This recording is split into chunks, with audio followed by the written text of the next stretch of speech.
deadly riots over the government's plan to avoid defaulting on its loans. Is that the unemployment keeps rising, and it has to keep rising just because you have an excess supply of goods, which is this is all borrowed money that our and that debt is owned by banks in other countries. Including right here at home. In the form of a convenient personal loan. A filter cigarette that delivers the taste, and 45 malt liquor. Are you hot? Quite some time ago, by a second America is sponsoring I first learned it from my grandmother. Now, my grandmother was a wonderful person. She taught me how to play the game Monopoly. She understood that the name of the game is to acquire. She would accumulate everything she could, and eventually she became the master of the board. And then she would always say the same thing to me. She'd look at me and she'd say, "One day, you'll learn to play the game." One summer, I played Monopoly almost every day, all day long. And that summer, I learned to play the game. I came to understand the only way to win is to make a total commitment to acquisition. I came to understand that money and possessions, that's the way that you keep score. And by the end of that summer, I was more ruthless than my grandmother. I was ready to bend the rules if I had to win that game. And I sat down with her to play that fall. I took everything she had. I watched her give her last dollar and quit in utter defeat. And then she had one more thing to teach me. Then she said, "Now it all goes back in the box." All those houses and hotels, all the railroads and utility companies, all that property and all that wonderful money. Now it all goes back in the box. None of it was really yours. You got all heated up about it for a while. But it was around a long time before you sat down at the board. And it will be here after you're gone. Players come and players go. Houses and cars, titles and clothes, even your body. Because the fact is that everything I clutch and consume and hoard is going to go back in the box, and I'm going to lose it all. You have to ask yourself, when you finally get the ultimate promotion, when you've made the ultimate purchase, when you buy the ultimate home, when you have stored up financial security and climbed the ladder of success to the highest rung you can possibly climb it, and the thrill wears off, and it will wear off, then what? How far do you have to walk down that road before you see where it leads? Surely you understand, it'll never be enough. So you have to ask yourself the question, what matters?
When I was a young man, growing up in New York City, I refused to pledge allegiance to the flag.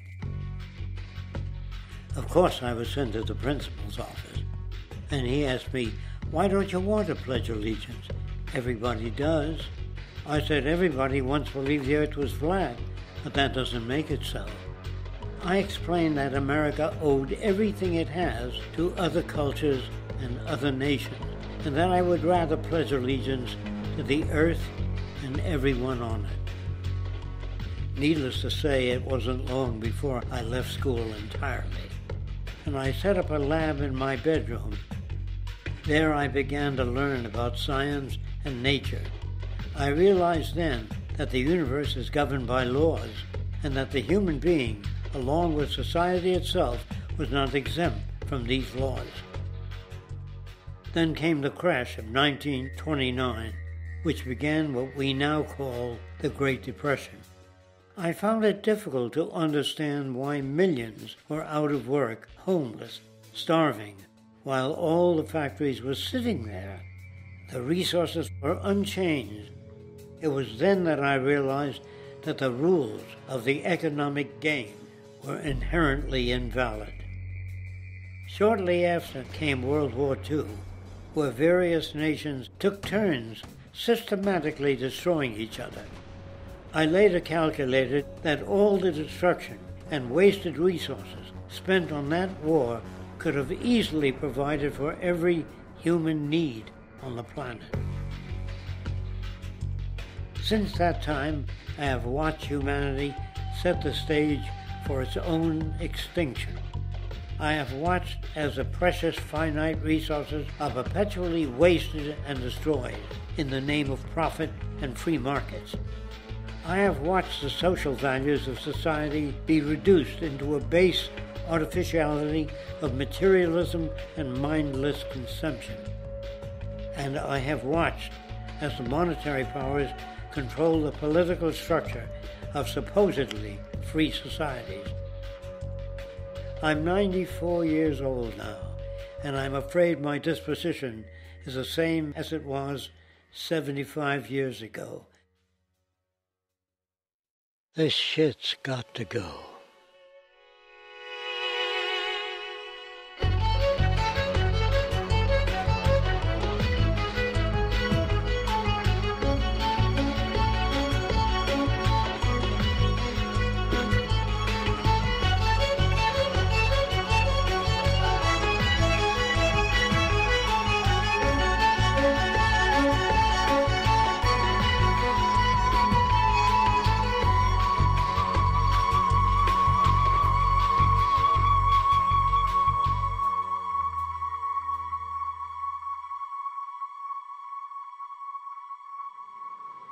So you're a scientist, and somewhere along the way, hammered into your head is the inevitable nature versus nurture, and that's at least up there with Coke versus Pepsi or Greeks versus Trojans.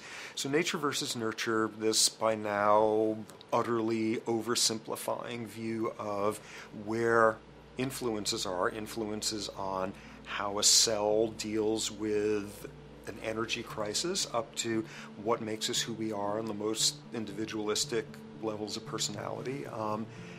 And what you've got is this complete false dichotomy built around nature as deterministic. At the very bottom of all the causality of life is DNA and the code of codes and the Holy Grail, and everything is driven by it. And at the other end, a much more social science perspective, which is we are social organisms, and biology is for slime molds. Humans are free of biology, and obviously both views are nonsense. What you see instead is it is virtually impossible to understand how biology works outside the context of environment. One of the most crazy-making yet widespread and potentially dangerous notions is, oh, that behavior is genetic. Now, what does that mean? It means all sorts of subtle stuff if you sort of know modern biology, but for most people out there, what it winds up meaning is a deterministic view of life, one rooted in biology and genetics. Genes equal things that can't be changed.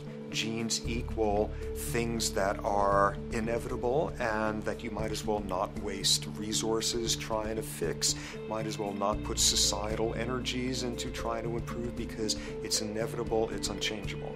And that is sheer nonsense.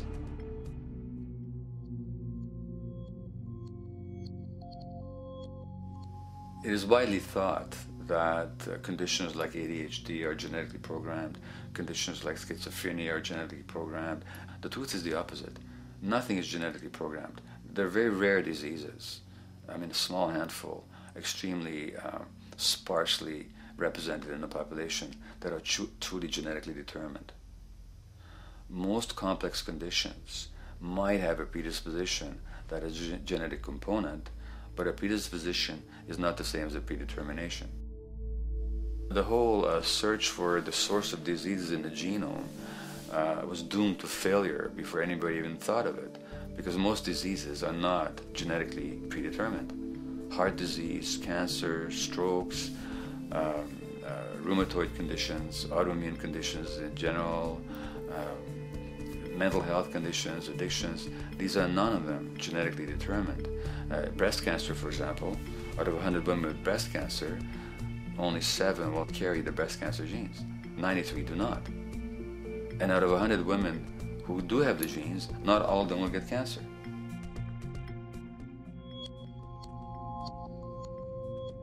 Genes are not just things that make us behave in a particular way regardless of our environment. Genes give us different ways of responding to our environment. In fact, it looks as if some of the early childhood influences of a kind of child rearing affect gene expression, actually turning on and off different genes to put you on a different developmental track, which may suit the kind of world you've got to deal with. So, for example, a study done in Montreal with suicide victims looked at autopsies of the brains of these people. And it turned out that if a suicide victim, these are usually young adults, had been abused as children, the abuse actually caused a genetic change in the brain that was absent in the brains of people who had not been abused. That's an epigenetic effect. Epi means on top of, so that the epigenetic influence is what happens environmentally to either activate or deactivate certain genes. In New Zealand, there's a study that was done in a town called Dunedin, in which a few thousand individuals were studied from birth up to into their 20s. What they found was that they could identify a genetic mutation, an abnormal gene, which did have some relation to the predisposition to commit violence, but only if the individual had also been subjected to severe child abuse. In other words, a child with this abnormal gene would be no more likely to be violent than anybody else, and in fact they actually had a lower rate of violence than people with normal genes, as long as they weren't abused as children. Great additional example of the ways in which genes are not be-all, end-all. Fancy technique where you can take a specific gene out of a mouse, that mouse and its descendants will not have that gene, you have knocked out that gene. So there's this one gene that codes for a protein that has something to do with learning and memory, and this fabulous demonstration, knock out that gene and you have a mouse that doesn't learn as well. Ooh, a genetic basis for intelligence. What was much less appreciated in that landmark study that got picked up by the media left and right is take those genetically impaired mice and raise them in a much more enriched, stimulating environment than your normal mice in a lab cage, and they completely overcame that deficit. So when one says in a contemporary sense that, oh, this behavior is genetic, to the extent that that's even a valid sort of phrase to use, what you're saying is there is a genetic contribution to how this organism responds to environment. Genes may influence the readiness with which an organism will deal with a certain environmental challenge. That's not the version most people have in their minds. And not to be too soapboxing, but run with the old sort of version of it's genetic, and it's not that far from a history of eugenics and things of that sort. It's a widespread misconception, and it's a potentially fairly dangerous one.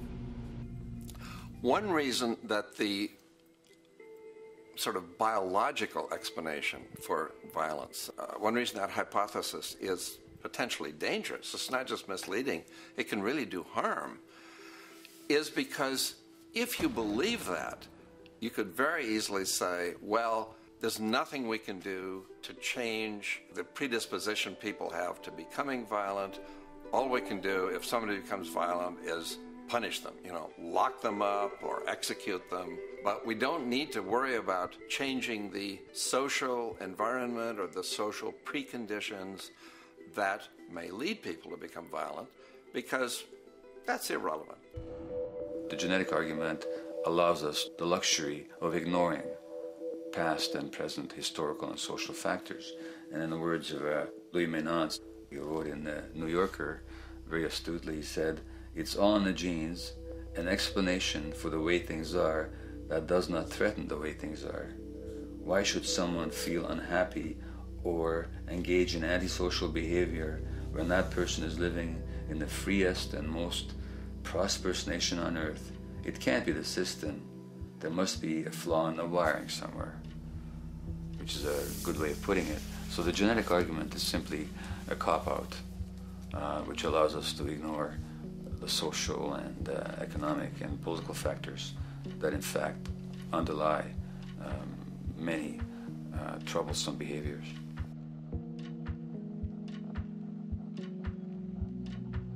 Addictions are usually considered to be a drug-related issue, but looking at it more broadly, I define addiction as any behavior that is associated with craving, with temporary relief, and with long-term negative consequences, along with an impairment of control over it, so that the person wishes to give it up or promises to do so, but can't follow through.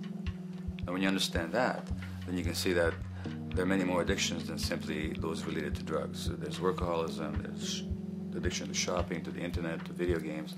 There's the addiction to power. People have power, but they want more and more and more. Nothing is ever enough for them. Acquisition, corporations that must own more and more. The addiction to oil, or at least to the wealth and to the products made accessible to us by oil. Look at the negative consequences on the environment. We're destroying the very earth that we inhabit for the sake of that addiction. Now, these addictions are far more devastating in their social consequences than the cocaine or heroin habits of my downtown East Side patients. Yet they're rewarded and considered to be respectable. The tobacco company executive that shows a higher profit will get a much bigger reward.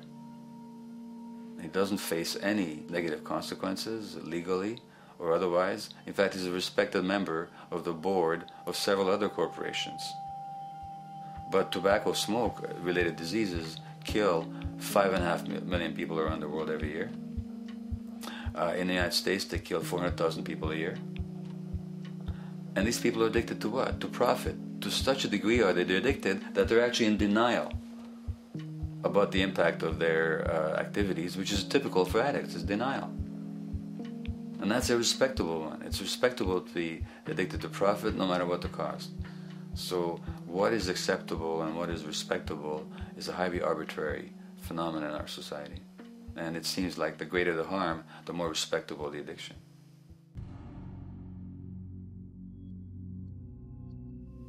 There's a general myth that drugs in themselves are addictive. In fact, the war on drugs is predicated on the idea that if you interdict the sources of drugs, you can deal with addiction that way. Now, if we understand addiction in a broader sense, we see that nothing in itself is addictive. No substance, no drug is by itself addictive, and no behavior is by itself addictive. Many people can go shopping without becoming shopaholics. Not everybody becomes a food addict. Not everyone who drinks a glass of wine becomes an alcoholic. So the real issue is what makes people susceptible, because it's the combination of a susceptible individual and the potentially addictive substance or behavior that actually then makes for full flowering of addiction.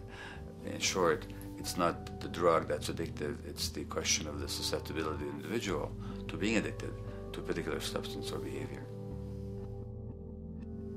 If we wish to understand what then makes some people susceptible, we actually have to look at their life experience. The old idea, although it's old, but it's still broadly held, that addictions are due to some genetic cause is simply scientifically untenable. What the case is actually is that certain life experiences make people susceptible. Life experiences that not only shape the person's personality and psychological needs, but also their very brains in certain ways. And that process begins in utero.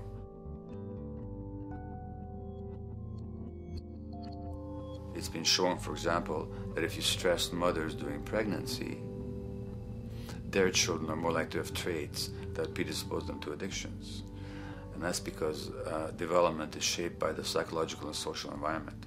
So the biology of human beings is very much affected by and programmed by their life experiences beginning in utero. Environment does not begin at birth. Environment begins as soon as you have an environment. As soon as you are a fetus, you are subject to whatever information is coming through mom's circulations, hormones, levels of nutrients. Great landmark example of this, something called the Dutch hunger winter. 1944, Nazis occupying Holland. For a bunch of reasons, they decide to take all the food and divert it to Germany. For 3 months, everybody there is starving. Tens of thousands of people starve to death. What the Dutch hunger winter effect is, if you were a second or third trimester fetus during the starvation, your body learned something very unique during that time.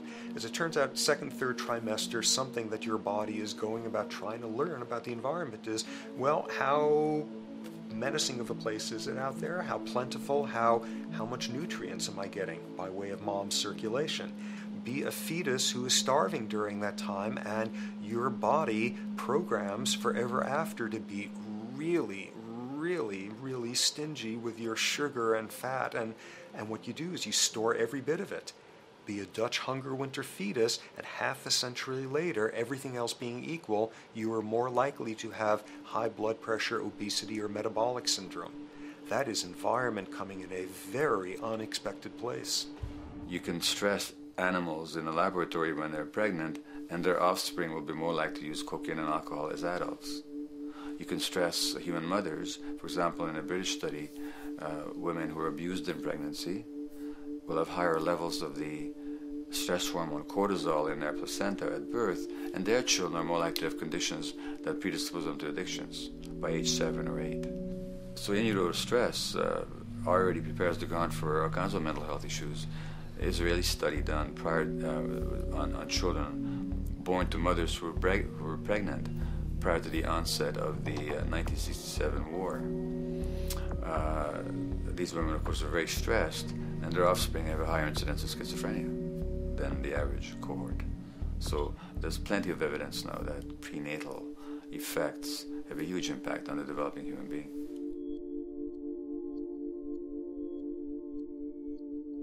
The point about human development, and specifically human brain development, is that it occurs mostly under the impact of the environment and mostly after birth. Now, if you compare us to a horse, which can run on the first day of life, we see that we are very undeveloped. We can't muster that much neurological coordination, balance, muscle strength, visual acuity until a year and a half, 2 years. And that's because the brain development that in the horse happens in the safety of the womb, in a human being has to happen after birth. And that has to do with simple evolutionary logic. As the head gets larger, which is what makes us into human beings, the burgeoning of the forebrain is what creates the human species, actually. At the same time, we walk on 2 legs, so our pelvis narrows to accommodate that. So now we have a narrower pelvis, a larger head. Bingo, we have to be born prematurely.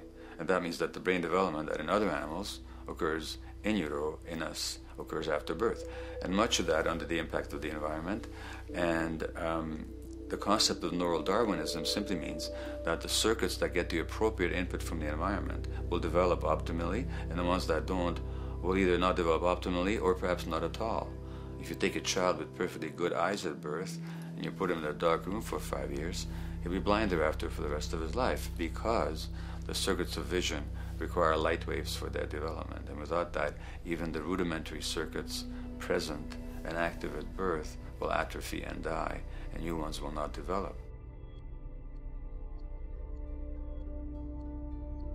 There's a significant way in which early experiences shape adult behavior, and even and especially early experiences for which there's no recall memory. It turns out that there are two kinds of memory. There is explicit memory, which is recall. This is when you can call back facts, details, episodes, circumstances. But the structure in the brain, which is called the hippocampus, which encodes recall memory, it doesn't even begin to develop fully until 1.5 years, and it's not fully developed till much later, which is why hardly anybody has any recall memory prior to 18 months.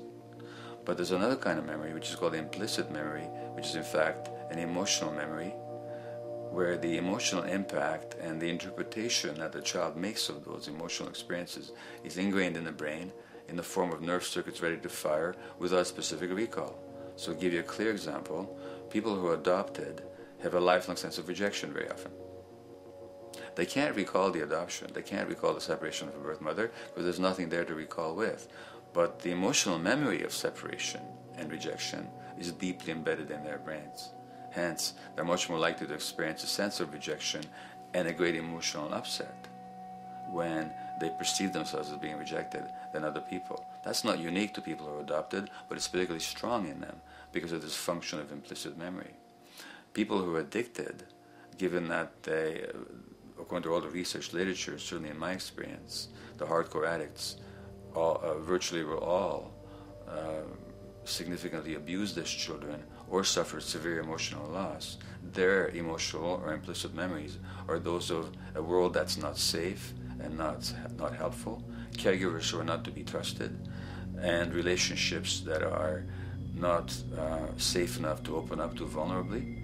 And hence their responses tend to be to keep themselves separate from really intimate relationships, not to trust caregivers, doctors, and other people who are trying to help them, and generally see the world as an unsafe place. And that's strictly a function of implicit memory, which sometimes has to do with incidents they don't even recall.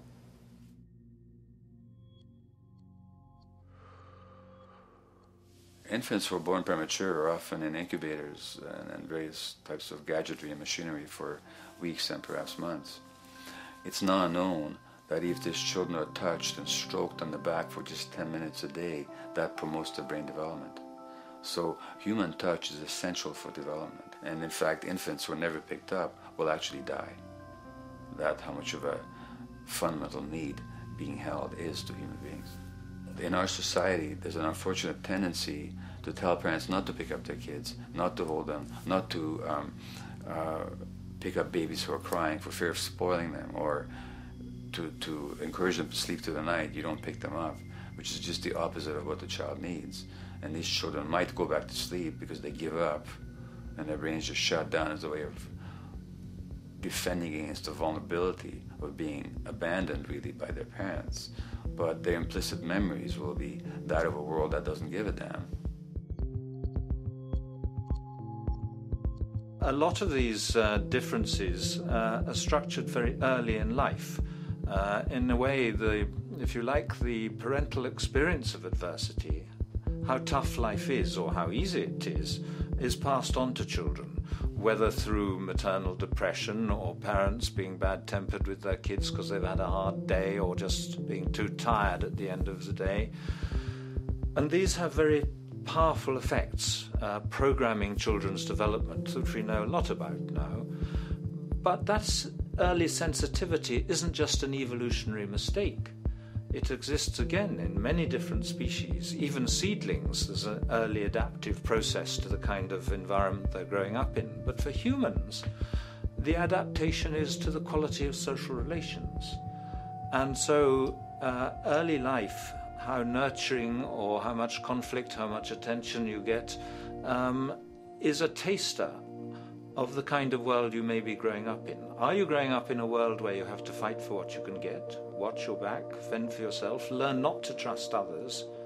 Or are you growing up in a society where you depend on reciprocity, mutuality, cooperation, where empathy is important, where your security depends on good relations with other people? And that needs a very different emotional and cognitive development. And that's what the early sensitivity is about. And parenting is almost, quite unconsciously, a system for passing on that experience to children of the kind of world they're in. The great British child psychiatrist D.W. Winnicott said that fundamentally two things can go wrong in childhood. One is when things happen that shouldn't happen, and then things that should happen but don't. And the first category is the traumatic and abusive and abandonment experiences of my downtown East Side patients and of many addicts. That's what shouldn't happen but did. But then there is the non-stressed, attuned, non-distracted attention of the parent that every child needs, that very often children don't get. They're not abused, they're not neglected, and they're not traumatized.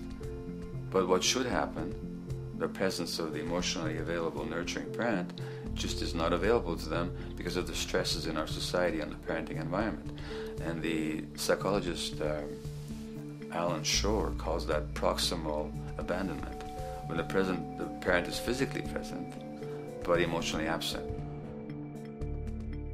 I have spent, roughly the last 40 years of my life working with the most violent people our society produces, murderers, rapists, and so on, in an attempt to understand what causes this violence.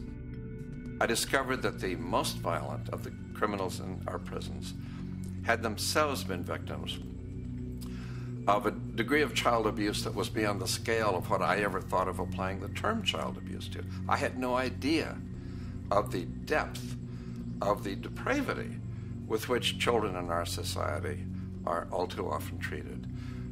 The most violent people I saw were themselves the survivors of their own attempted murder, often at the hands of their parents or other people in their social environment, or were the survivors of family members who'd been killed, their closest family members, by other people.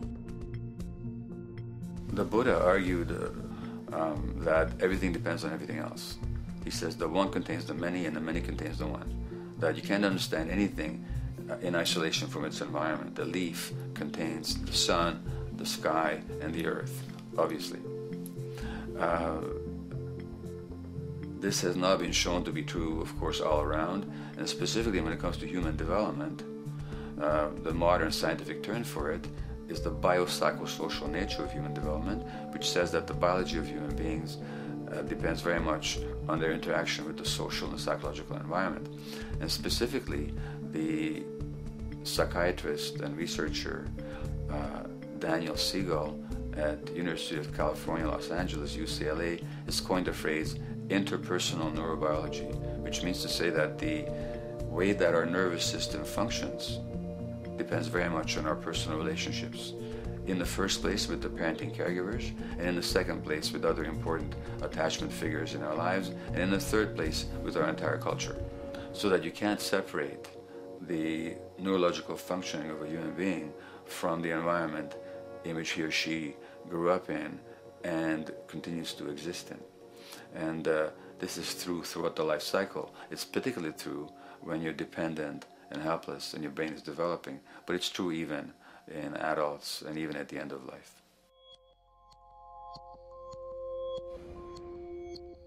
Human beings have lived in almost every kind of society, from the most egalitarian, hunting and gathering societies seem to have been very egalitarian, for instance, based on food sharing, gift exchange. Small bands of people living predominantly off of foraging, but a little bit of hunting. Predominantly among people you have at the least known your entire life, if not surrounded by third cousins or closer, in a world in which there is a great deal of fluidity between different groups, in a world in which there is not a whole lot in terms of material culture. This is how humans have spent most of their hominid history. And no surprise, that makes for a very different world. One of the things you get as a result of that is far less violence.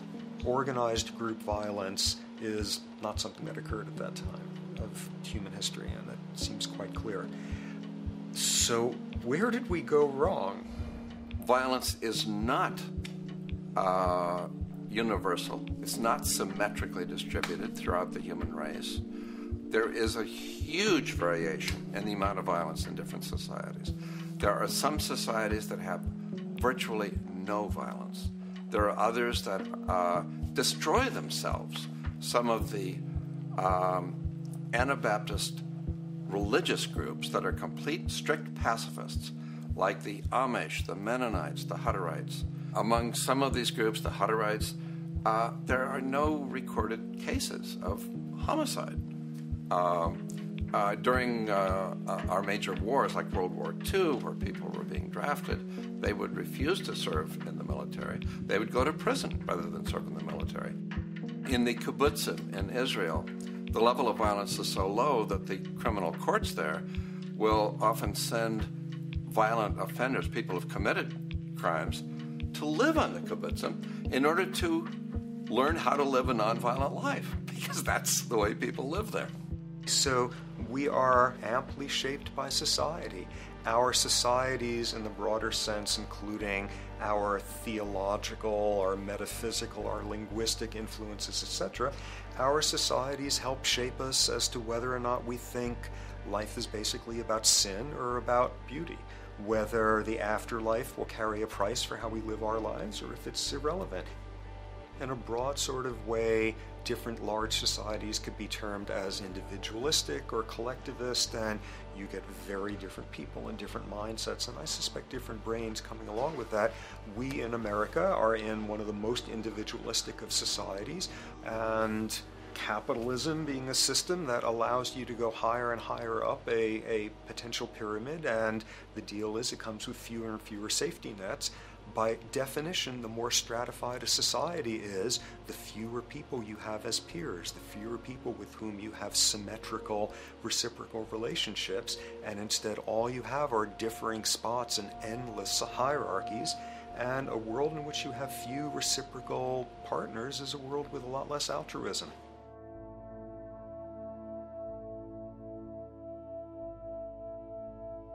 Alright, so this brings us to a total impossible juncture, which is to try to make sense in perspective of science as to what the nature is of human nature.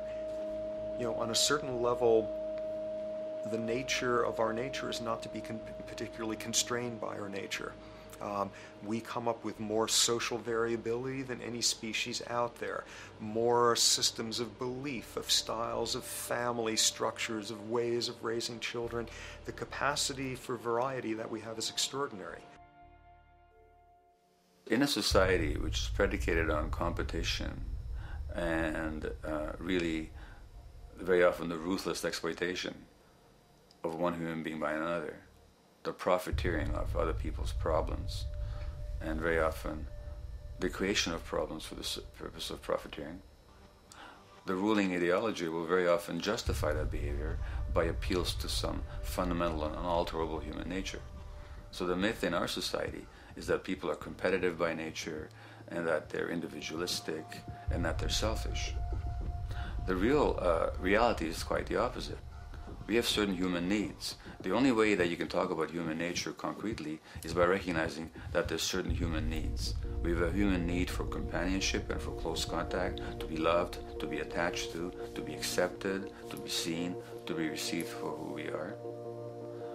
If those needs are met, we develop into people who are compassionate and cooperative and who have empathy for other people. So the opposite that we often see in our society is in fact the distortion of human nature, precisely because so few people have their needs met. So yes, you can talk about a human nature, but only in the sense of basic human needs that are instinctively evoked, or I should say certain human needs that lead to certain traits if they are met, and a different set of traits if they're denied. So, When we recognize the fact that the human organism, which has a great deal of adaptive flexibility, allowing us to survive in many different conditions, is also rigidly programmed for certain environmental requirements or human needs, a social imperative begins to emerge. Just as our bodies require physical nutrients, the human brain demands positive forms of environmental stimulus at all stages of development, while also needing to be protected from other negative forms of stimulus. And if things that should happen do not, or if things that shouldn't happen do, it is now apparent that the door can be opened for not only a cascade of mental and physical diseases, but many detrimental human behaviors as well. So as we turn our perspective now outward and take account for the state of affairs today, we must ask the question, is the condition we have created in the modern world actually supporting our health? Is the bedrock of our socioeconomic system acting as a positive force for human and social development and progress? Or is the foundational gravitation of our society actually going against the core evolutionary requirements needed to create and maintain our personal and social well-being?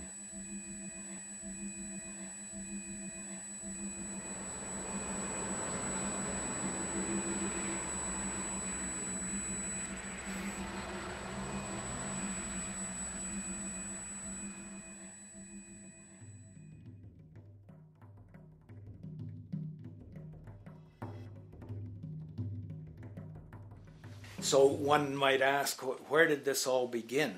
What we have today, really a world in a state of cumulative collapse. You get it started with John Locke. And John Locke introduces property, and he has three provisos for just private right and property. And the three provisos are that there must be enough left over for others, and that you must not let it spoil, and that you, most of all, must mix your labor with it. It seems justified. You mix your labor with the world, then you're entitled to the product, and as long as there's enough left over for others, and as long as it doesn't spoil, you don't allow anything to go to waste, that's okay. Well, he spends a long time of his famous treatise of government, and it's since been the canonical text for economic and political and legal understanding. It's still a classic text of study. Well, what he did is, after he gives the provisos, and you're almost thinking at the time whether you're for private property or not, he's given a very good and plausible and powerful defense of private property here. Well, he drops them. He drops them like that, right in one sentence. He says, well, once the introduction of money came in by men's tacit consent, then it became, and he doesn't say all the provisos are canceled, erased, but that's what happens. So now we have not product and your property earned by your own labor. Oh no, money buys labor now. There's no longer consideration of whether there's enough left over for others. There's no longer consideration of whether it spoils, because he says, well, money's like silver and gold can't spoil, therefore monies can't be responsible for waste, which is ridiculous. We're not talking about money and silver, we're talking about what its effects are. It's one non sequitur after another. Just the most startling logical legerdemain that he gets away with here. But it fits the interests of capital owners. Then Adam Smith comes along, and what he adds is the religion to this. Locke started with God made it all this way. This is God's right. And now we get also with Smith coming along and says it's not only God's, I mean, he's not saying this, but this is what's happening philosophically in principle. He's saying it's not only a question of private property, that's all now presupposed as given. And that there's money investors that buy labor, given. That there's no limit to how much they can buy of other men's labor, how much they can accumulate, how much inequality, that's all given now. And so he comes along, and what his big idea is, and again, it's just introduced in parentheses, en passant.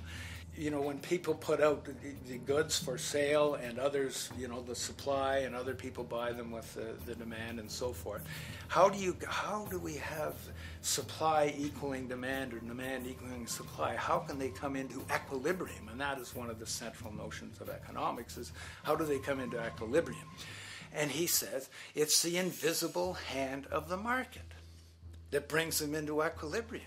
So now we have God is actually immanent. He just didn't give the rights to property and how, all its wherewithal and its natural rights of doing all that Locke said. Now we have the system itself as God. In fact, Smith says, when he talks, and you'll never find this quoted, you'll have to read the whole of the Inquiry into the Wealth of Nations. He says, the scantiness of subsistence sets limits to the reproduction of the poor, and that nature can deal with this in no other way than elimination of their children. So he anticipated evolutionary theory in the worst sense. This is well before Darwin. And so he called them the race of laborers. So you can see there was inherent racism built in here. There was an inherent acceptance, life blindness to kill innumerable children. And he thought, well, that's the invisible hand making supply meet demand and demand meet supply. So see how wise God is. So you can see a lot of the really virulent, life-destructive, eco-genocidal things that are going on now have, in a way, a thought gene back in Smith too. When we reflect on the original concept of the so-called free market capitalist system, as initiated by early economic philosophers such as Adam Smith, we see that the original intent of a market was based around real, tangible, life-supporting goods for trade. Adam Smith never fathomed that the most profitable economic sector on the planet would eventually be in the arena of financial trading or so-called investment, where money itself is simply gained by the movement of other money in an arbitrary game which holds zero productive merit to society. Yet, regardless of Smith's intent, the door for such seemingly anomalous advents was left wide open by one fundamental tenet of this theory. Money is treated as a commodity in and of itself. Today, in every economy of the world, regardless of the social system they claim, money is pursued for the sake of money and nothing else. The underlying idea, which was mysteriously qualified by Adam Smith with his religious declaration of the invisible hand, is that the narrow, self-interested pursuit of this fictional commodity will somehow magically manifest human and social well-being and progress. The reality is that the monetary incentive interest, or what some have termed the money sequence of value, has now completely decoupled from the foundational life interest, which could be termed the life sequence of value. What has happened is that there's a complete confusion in economic doctrine between those two sequences. They think that the money sequence of value delivers the life sequence of value, and that's why they say if more goods are sold, if GDPs rise and so forth, therefore there'll be more well-being, enhanced well-being. We take the GDP to be basically our indicator of social health. Well, there you see the confusion. It's talking about money sequences of value, that is all the receipts, all the revenues that are derived from selling goods, and they're confusing that with life reproduction, so that you have built right into this thing from the beginning is a complete conflation of the money and life sequences of value. So we're dealing with a kind of structured delusion that becomes more and more deadly as the money sequence decouples from producing anything at all. So it's a system disorder, and the system disorder seems to be fatal.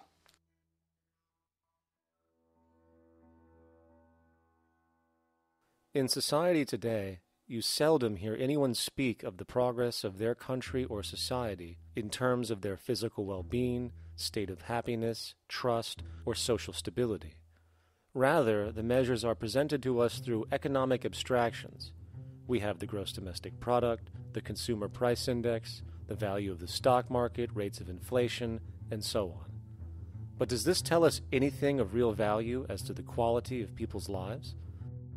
No, all these measures have to do with the money sequence itself and nothing more. For example, the gross domestic product of a country is a measure of the value of goods and services sold. This measure is claimed to correlate to the standard of living of a country's people. In the United States, healthcare accounted for over 17% of GDP in 2009, amounting to over $2.5 trillion spent, hence creating a positive effect on this economic measure. And based on this logic, it would be even better for the U.S. economy if healthcare services increased more so, perhaps to $3 trillion or $5 trillion, since that would create more growth, more jobs, and hence boasted by economists as a rise in their country's standard of living. But wait a minute, what do healthcare services actually represent? Well, sick and dying people. That's right, the more unhealthy people there are in America, the better the economy. Now, that is not an exaggeration or a cynical perspective. In fact, if we step back far enough, you will realize that the GDP not only doesn't reflect real public or social health on any tangible level, it is, in fact, mostly a measure of industrial inefficiency and social degradation. And the more you see it rise, the worse things are becoming with respect to personal, social, and environmental integrity. You have to create problems to create profit. There is no profit under the current paradigm in saving lives, putting balance on this planet, having justice and peace or anything else. There's just no profit there.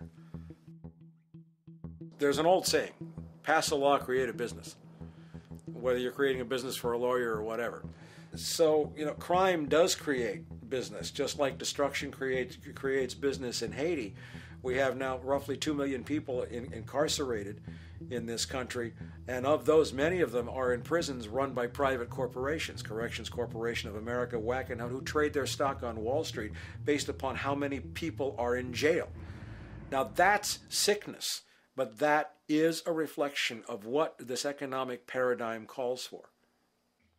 So what exactly does this economic paradigm call for? What is it that keeps our economic system going?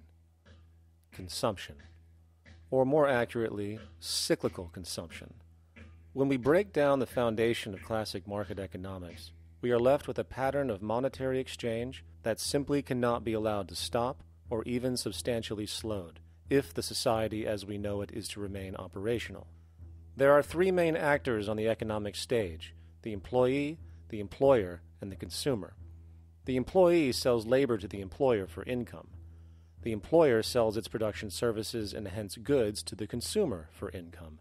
And the consumer, of course, is simply another role of the employer and employee, spending back into the system to enable the cyclical consumption to continue. In other words, the global market system is based on the assumption that there will always be enough product demand in society to move enough money around at a rate which can keep the consumption process going. And the faster the rate of consumption, the more so-called economic growth is assumed, and so the machine goes. But hold on, I thought an economy was meant to, economize? Doesn't the very term have to do with preservation and efficiency and a reduction of waste? So how does our system, which demands consumption and the more the better, efficiently preserve or economize at all? Well, it doesn't. The intent of the market system is, in fact, the exact opposite of what a real economy is supposed to do, which is efficiently and conservatively orient the materials for production and distribution of life-supporting goods. We live on a finite planet with finite resources, where, for example, the oil we utilize took millions of years to develop, where the minerals we use took billions of years to develop.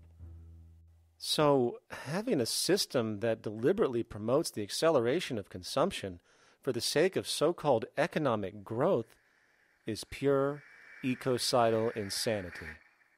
Absence of waste, that's what efficiency is. Absence of waste.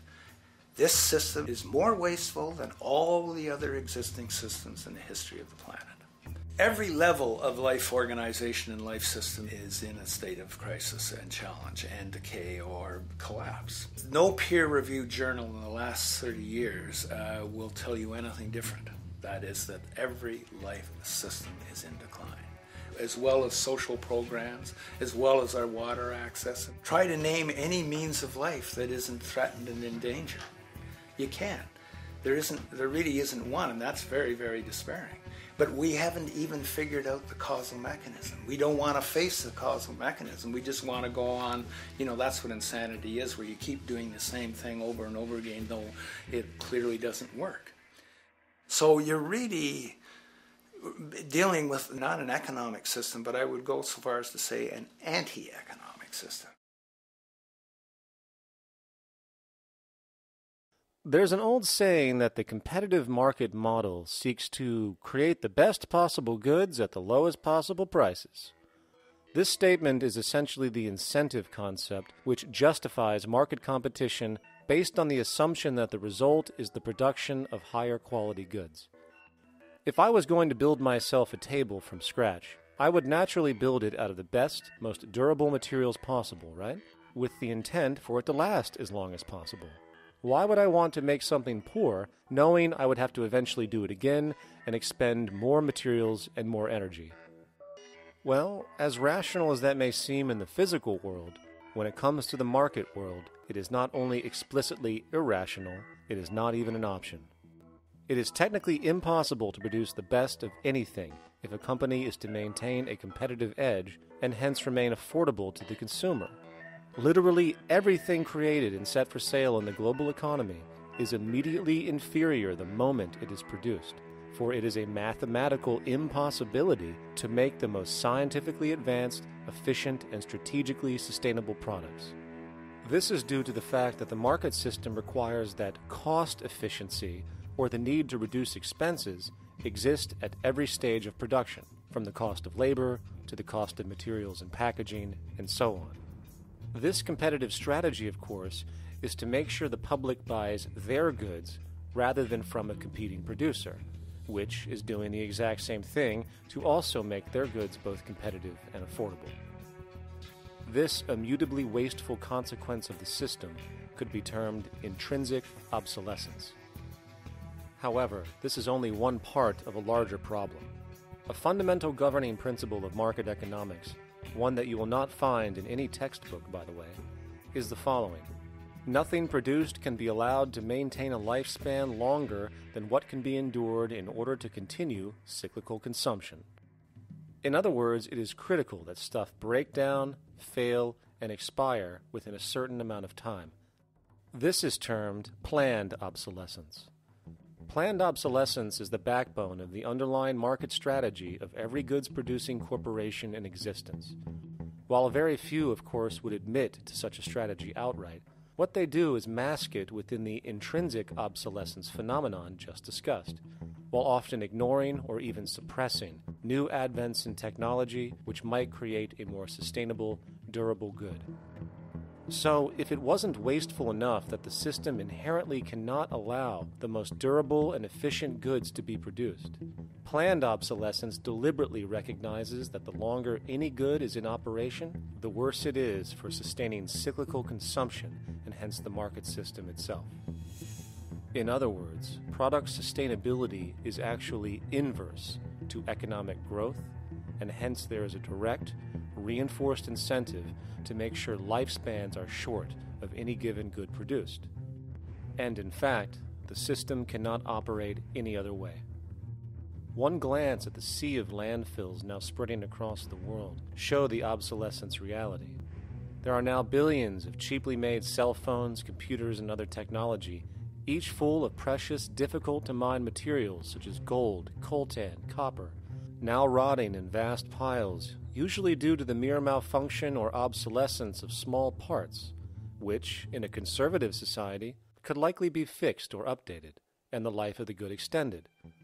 Unfortunately, as efficient as that may seem in our physical reality, living on a finite planet with finite resources, it is explicitly inefficient with respect to the market.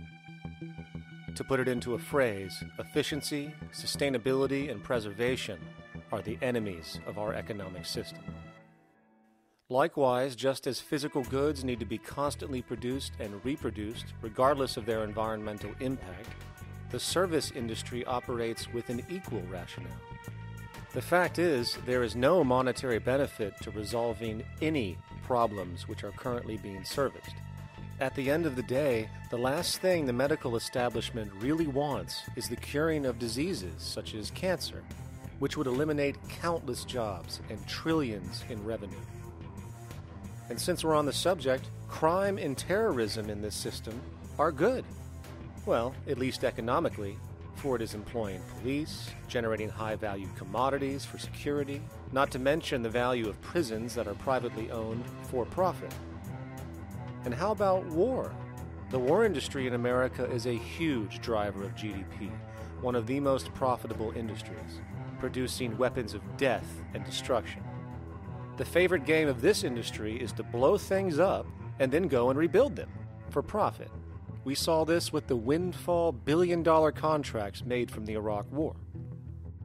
The bottom line is that socially negative attributes of society have become positively rewarded ventures for industry, and any interest in problem resolution or environmental sustainability and conservation is intrinsically counter to economic sustainability.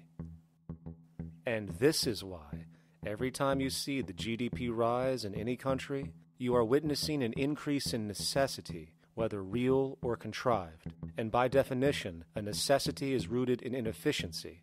Hence, increased necessity means increased inefficiency. The American dream is based on rampant consumerism. It is based upon the fact that mainstream media, and especially commercial advertising, all corporations who need this infinite growth have convinced us or brainwashed most people in America, and hence the world, that we have to have X number of material possessions and the possibility of gaining infinitely more material possessions in order to be happy. That's just not true. So why do people continue to buy in this way, which is ultimately eco-genocidal in its systemic effects cumulatively? And it just is classical operant conditioning. You simply put inputs of conditioning into the organism, and you have outputs of desired behaviors or goals or objectives.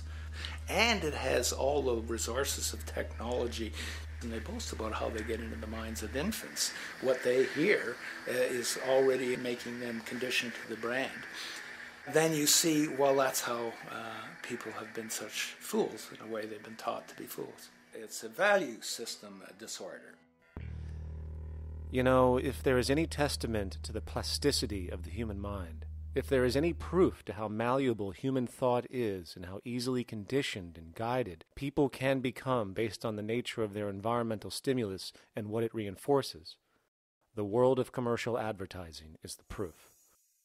You have to stand in awe at the level of brainwashing where these programmed robots known as consumers wander the landscape only to walk into a store and spend, say, $4,000 on a handbag that likely costs $10 to make in a sweatshop overseas, only for the brand status it supposedly represents in the culture. Or perhaps the ancient communal traditions which increased trust and cohesiveness in society, which have now been hijacked by acquisitive, materialistic values, where now annually we exchange useless crap a few times a year. And we might wonder why so many today have a compulsion to shopping and acquisition, when it is clear that they have been conditioned from childhood to expect material goods as a sign of their status with friends and family. The fact is, the foundation of any society are the values that support its operation, and our society, as it exists, can only operate if our values support the conspicuous consumption it requires to continue the market system. 75 years ago, consumption in America and much of the First World was half of what we see today per person. Today's new consumer culture has been manufactured and imposed due to the very real need for higher and higher levels of consumption. And this is why most corporations now spend more money on advertising than the actual process of product creation itself. They work diligently to create a false need for you to fill, and it happens to work. You know, economists are in fact not economists at all. They're propagandists of money value. And you'll find that all their models basically get down to token exchanges that are to the profit of one side or both sides or whatever, but they're completely disconnected from the actually existing world of reproduction. In Ohio, an old man failed to pay his electric bill. You may be familiar with the case. And the electric company turned off the electricity and he died. The reason they turned it off was because it wouldn't have been profitable for them to keep it on because he didn't pay his bill. Do you believe that was right? The responsibility really lies not on the electric company for turning it off, but on those of this man's neighbors and friends and associates who are not charitable enough to enable him as an individual to meet the electric bill. Did I hear that right? Did he just say the death of a man caused by not having money was the responsibility of other people, or in effect, charity? Well then, I guess we're going to need a whole lot of infomercials, little miserable coin slot donations for bodega counters, and a bunch of pickle jars for the billion people now starving to death on this planet because of the very system Milton Friedman promotes. Whether you are dealing with the philosophies of Milton Friedman, F.A. Hayek, John Maynard Keynes, Ludwig von Mises, or any other major market economist, the basis of rationale rarely leaves the money sequence. It is like a religion. Consumption analysis, stabilization policies, deficit spending, aggregate demand. It exists as a never-ending, self-referring, self-rationalizing circle of discourse where universal human need, natural resources, or any form of physical life-supporting efficiency is ruled out by default and replaced by the singular notion that humans seeking advantage over each other for money alone, motivated by their own narrow self-interest, will magically create a sustainable, healthy, balanced society. There is no life coordinate in this whole theory, this whole doctrine. What are they doing? What are they doing? What they're doing is tracking money sequences. That's all it is tracking money sequences, presupposing everything that matters. One, that there's no life coordinates. Wow, no life coordinates. Two, that all the agents are self-maximizing preference seekers. That is, they think of nothing other than themselves and what they can get most for themselves. That's the notion, that's the ruling notion of rationality. Self-maximizing choice. And the only thing that they're interested in self-maximizing is money or commodities. Well, where does social relations come in? It doesn't, except in the exchange to self-maximize. Where do our natural resources come in? They don't, except to exploit. Where does the family come in as being able to survive? It doesn't. They have to have money in order to purchase any good. Well, shouldn't an economy deal somewhere with human need? Isn't that what the fundamental issue is, to satisfy human needs? Oh, need isn't even in your lexicon. You dissolve it into wants. And what is a want? That means money demand that wants to buy. Well, if it's money demand that wants to buy, it's got nothing to do with need, because it may be the person has no money demand and desperately needs, say, water supply. Or it may be money demand wants a gold toilet seat. Well, where does it all go? To the gold toilet seat. And you call this economics? Like, it's really, when one thinks of it, it's got to be the most bizarre delusion in the history of human thought. Now, so far we have focused on the market system, but this system is actually only one half of the global economic paradigm. The other half is the monetary system.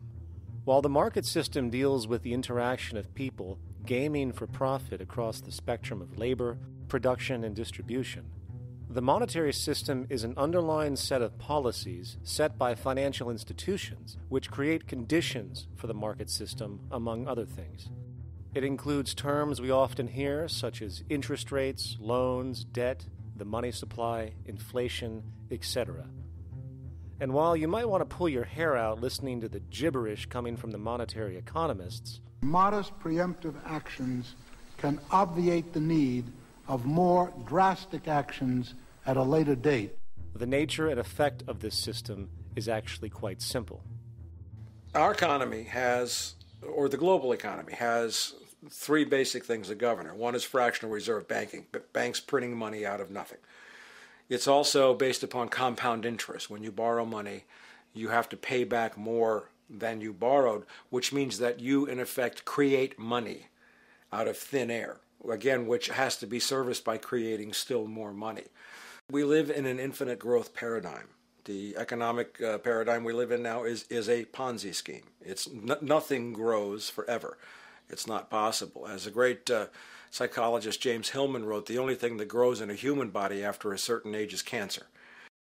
It's not just the amount of money that has to keep growing, it's the amount of consumers. Consumers to borrow money at interest to generate more money, and obviously that's not possible on a finite planet. People are basically vehicles to just create money, which must create more money to keep the whole thing from falling apart, which is what's happening right now. There are really only two things anyone needs to know about the monetary system. 1. All money is created out of debt. Money is monetized debt, whether it materialized from treasury bonds, home loan contracts, or credit cards. In other words, if all outstanding debt was to be repaid right now, there would not be $1 in circulation. And 2, interest is charged on virtually all loans made, and the money needed to pay back this interest does not exist in the money supply outright. Only the principal is created by the loans, and the principal is the money supply. So, if all this debt was to be repaid right now, not only would there not be $1 left in circulation, there would also be a gigantic amount of money owed that is literally impossible to pay back, for it does not exist. The consequence of all of this is that two things are inevitable: inflation and bankruptcy. As far as inflation, this can be seen as an historical trend in virtually every country today, and easily tied to its cause, which is the perpetual increase of the money supply, which is required to cover the interest charges and keep the system going. As far as bankruptcy, it comes in the form of debt collapse. This collapse will inevitably occur with a person, a business, or a country, and typically happens when the interest payments are no longer possible to make. But there is a bright side to all of this. Well, at least in terms of the market system, because debt creates pressure. Debt creates wage slaves. A person in debt is much more likely to take a low wage than a person who isn't, hence becoming a cheap commodity. So it's great for the corporations to have a pool of people that have no financial mobility. But hey, that same train of thought also goes for entire countries. The World Bank and the International Monetary Fund, which mostly serve as proxies for transnational corporate interests, give gigantic loans to troubled countries at very high interest rates. And then, once the countries are deeply in the hole and can't pay, austerity measures are applied, the corporations swoop in, set up sweatshops, and take their natural resources. Now that's market efficiency. But wait, there's more. You see, there's this unique hybrid of the monetary and market system called the stock market, which rather than, actually produce anything real, they just buy and sell money itself. And when it comes to debt, you know what they do? That's right, they trade it.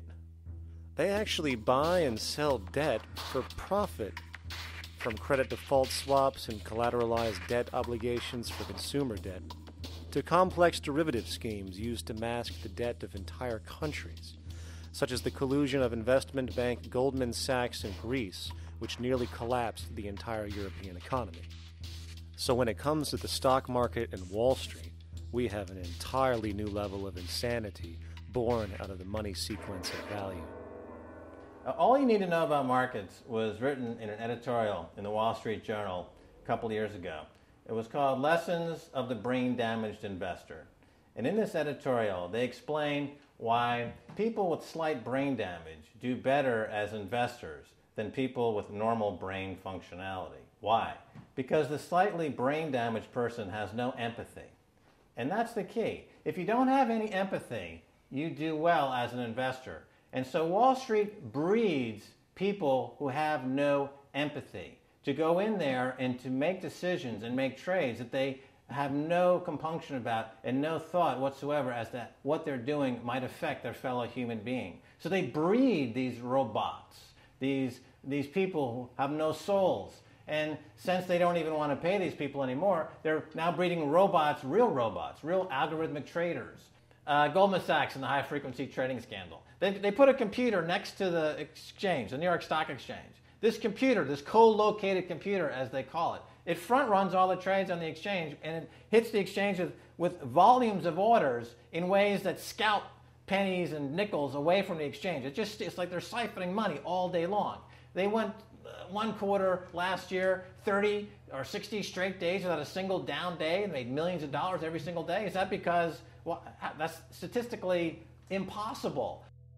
When I worked on Wall Street, the way it works is everyone kicks upstairs the bribes. The brokers bribe to the office manager bribes to the regional sales manager sales manager bribes to the national sales manager. It's a common understanding. At Christmas, who gets the biggest bonus at Christmas in an average brokerage office? The compliance officer. The compliance officer sits there all day long. He's supposed to be making sure you don't violate any of the margin rules and you're complying with the law. Of course, yeah, to the extent that you can bribe the compliance officer, yeah, that's right, you are complying with the law. So how does fraud has become the system? It's no longer a byproduct. It is the system. You know, it's like that old Woody Allen joke. He says, "Doctor, my brother thinks he's a chicken." And the doctor says, "Take a pill, and that should cure the problem." And he says, "No, doctor, you don't understand. We need the eggs." Okay? So the trading of fraudulent claims back and forth between banks to generate fees, to generate bonuses, has become the GDP producing growth engine of the United States economy, even though they're essentially trading fraudulent claims that there's absolutely no hope of ever paying back. They're processing and generating and resecuritizing nothing. If I write $20 billion on a cocktail napkin and I sell it to JP Morgan, while JP Morgan writes $20 billion on a cocktail napkin, and we swap those two cocktail napkins at a bar, and we each pay ourselves 1/4% in a fee, we make a lot of money for our Christmas bonus. We each have on our books a $20 billion cocktail napkin, which has no real value until such time as the system is no longer able to absorb bogus cocktail napkins, in which case we go to the government to get bailed out. And because of Wall Street and the global stock market, there are now conservatively about $700 trillion of outstanding fraudulent claims known as derivatives, still waiting to collapse, a value amounting to over 10 times the gross domestic product of the entire planet. And while we have seen the bailouts of corporations and banks by governments, which of course comedically borrow their money from banks to begin with, we are now seeing attempts to bail out whole countries by conglomerates of other countries through the international banks. But how do you bail out a planet?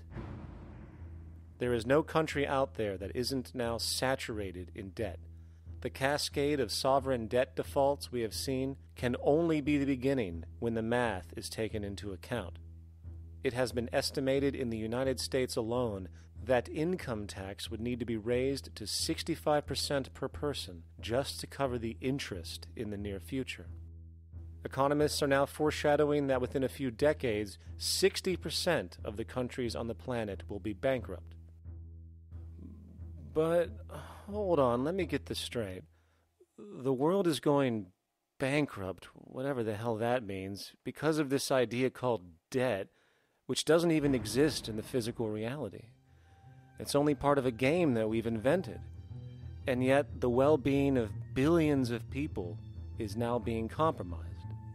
Extreme layoffs, tent cities, accelerating poverty, austerity measures imposed, schools shutting down, child hunger, and other levels of familial deprivation, all because of this elaborate fiction. What are we, fucking stupid? Hey, Mars, my man. Help a brother out, huh? Grow up, kid.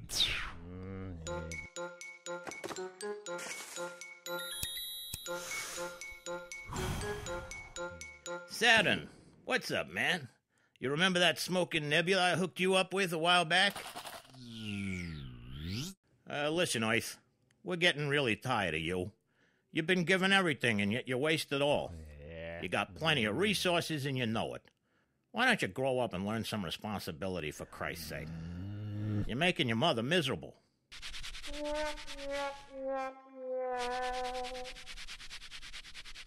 You're on your own, pal. Yeah, whatever.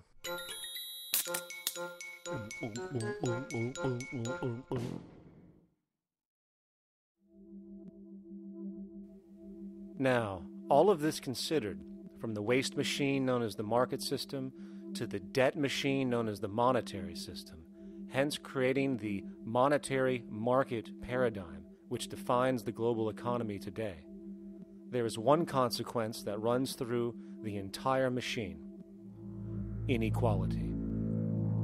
Whether it is the market system which creates a natural gravitation towards monopoly and power consolidation, while also generating pockets of wealthy industries that tower over others regardless of utility, such as the fact that top hedge fund managers on Wall Street now take home over $300 million a year for contributing literally nothing, while a scientist looking for a cure for a disease trying to help humanity might make $60,000 a year if they're lucky.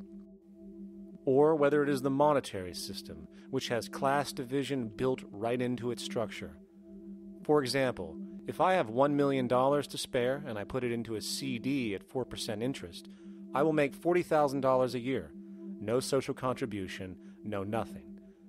However, if I'm a lower class person and have to take loans to buy my car or home, I am paying in interest, which, in abstraction, is going to pay that millionaire with the 4% CD.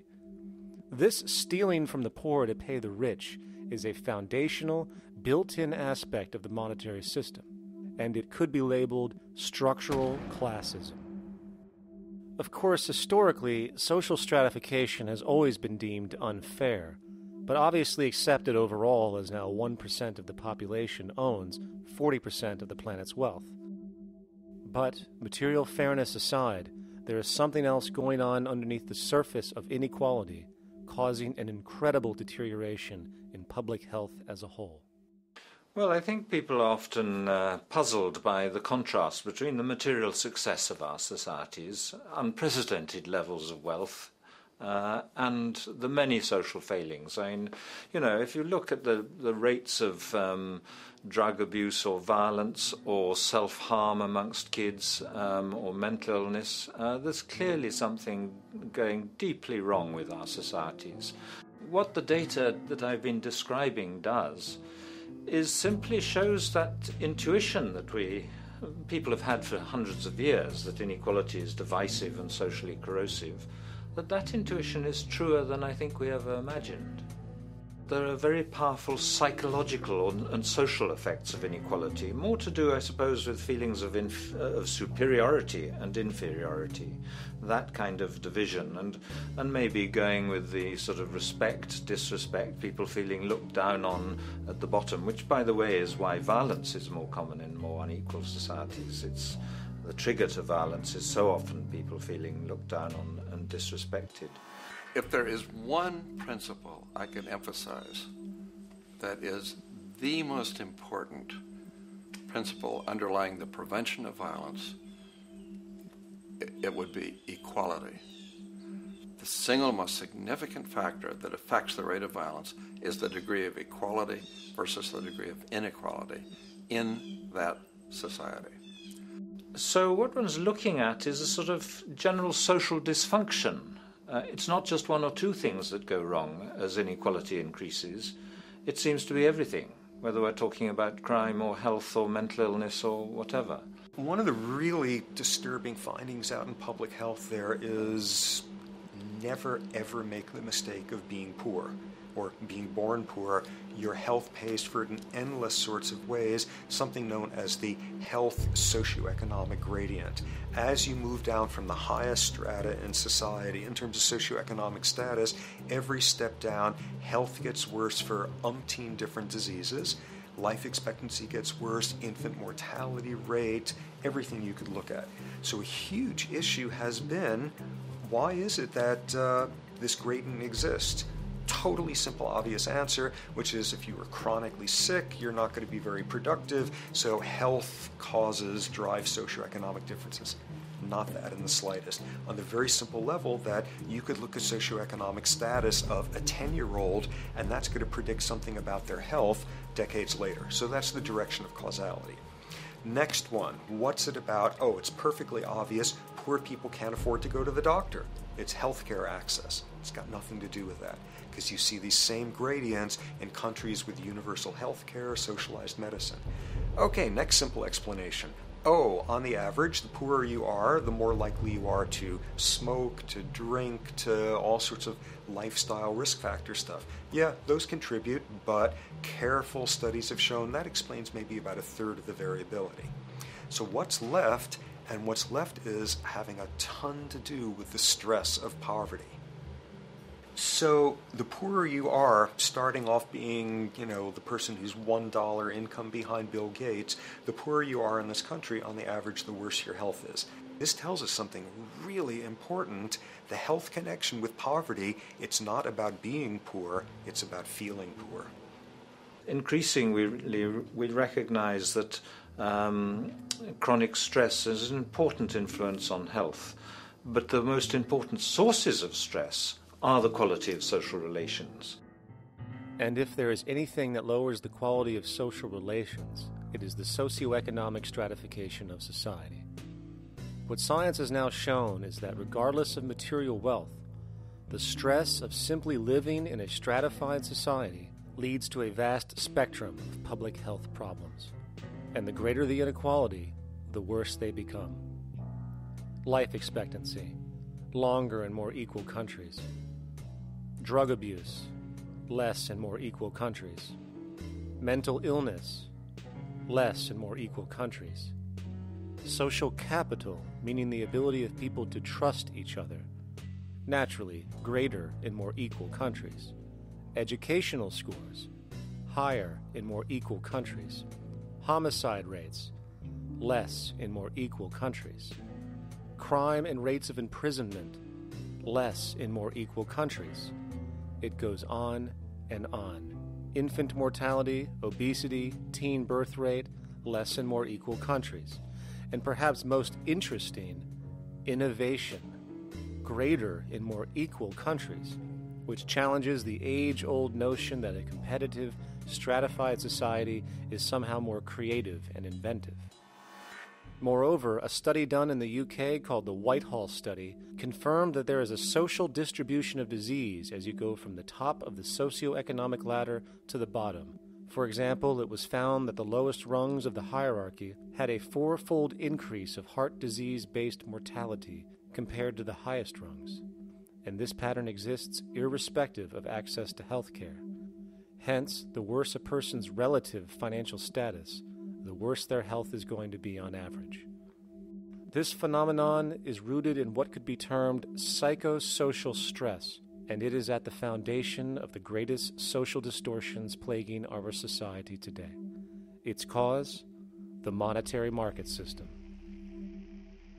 Make no mistake, the greatest destroyer of ecology, the greatest source of waste and depletion and pollution, the greatest purveyor of violence, war, crime, poverty, animal abuse, and inhumanity, the greatest generator of social and personal neuroses, mental disorders, depression, anxiety, not to mention the greatest source of social paralysis, stopping us from moving into new methodologies for personal health, global sustainability, and progress on this planet, is not some corrupt government or legislation, not some rogue corporation or banking cartel, not some flaw of human nature, and not some secret hidden cabal that controls the world.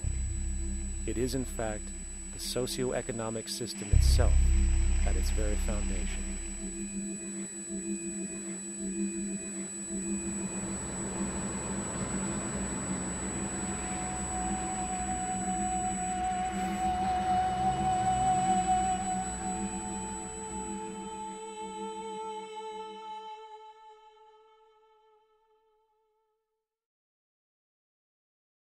Let's imagine for a moment we had the option to redesign human civilization from the ground up.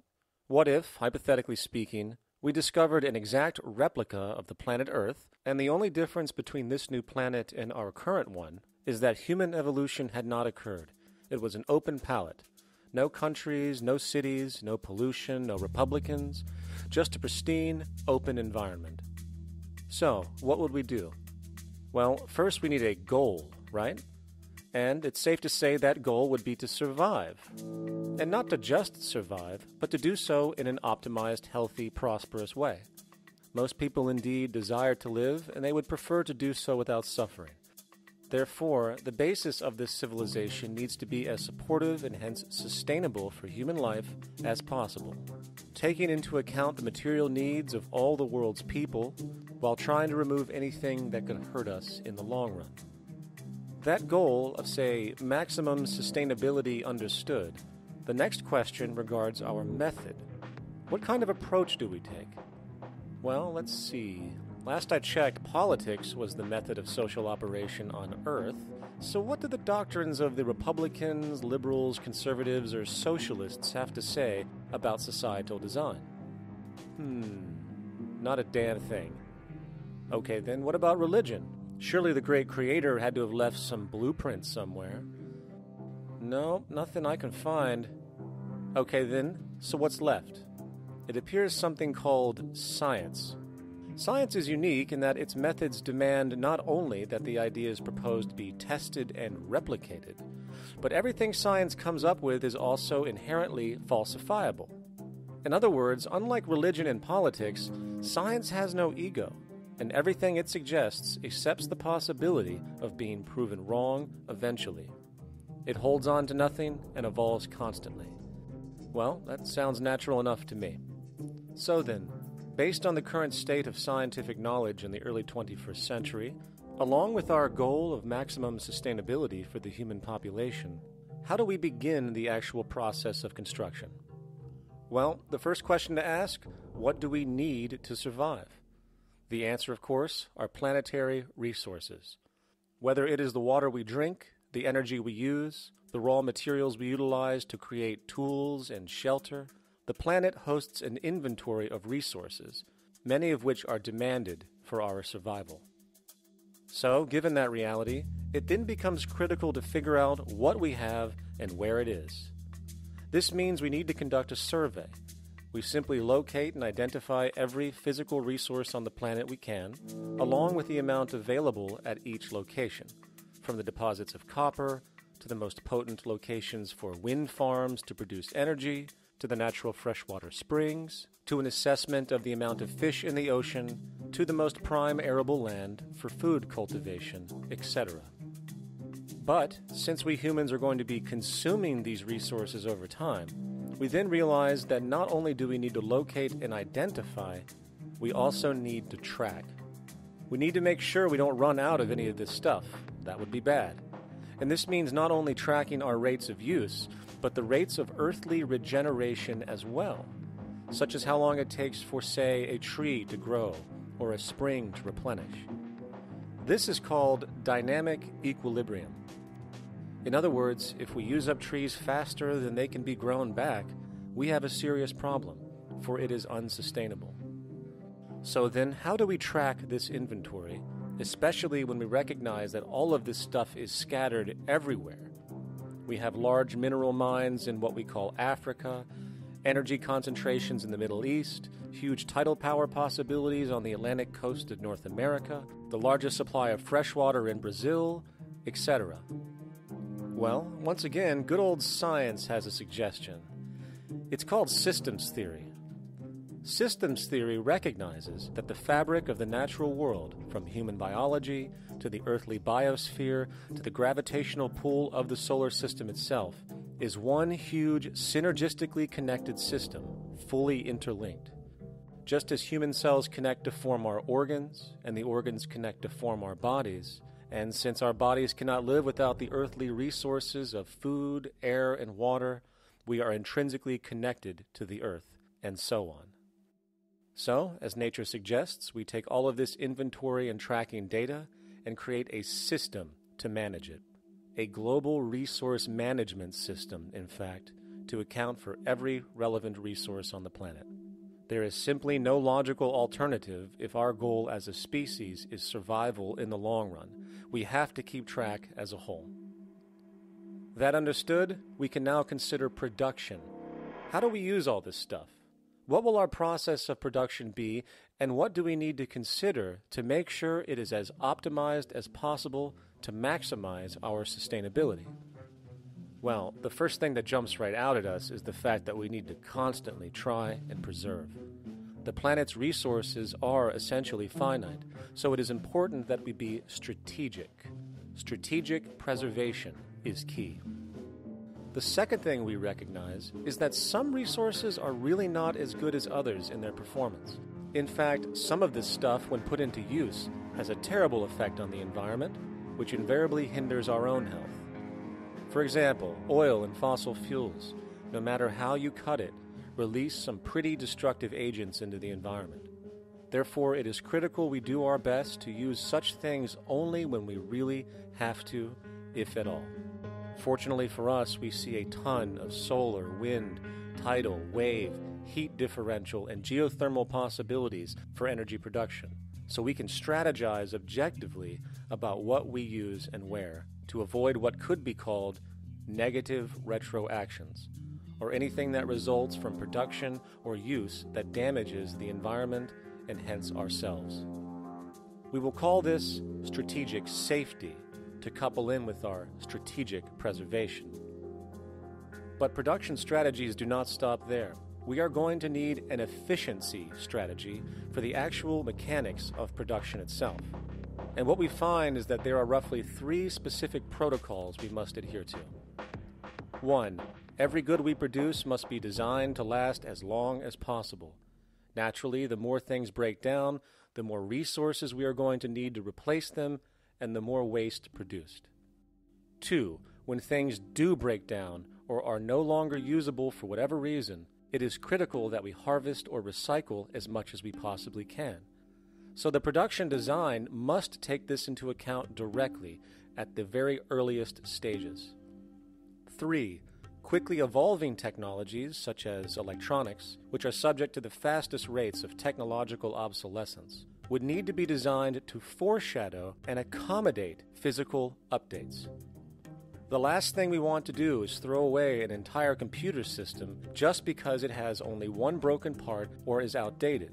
So we simply design the components to be easily updated, part by part, standardized and universally interchangeable, foreshadowed by the current trend of technological change.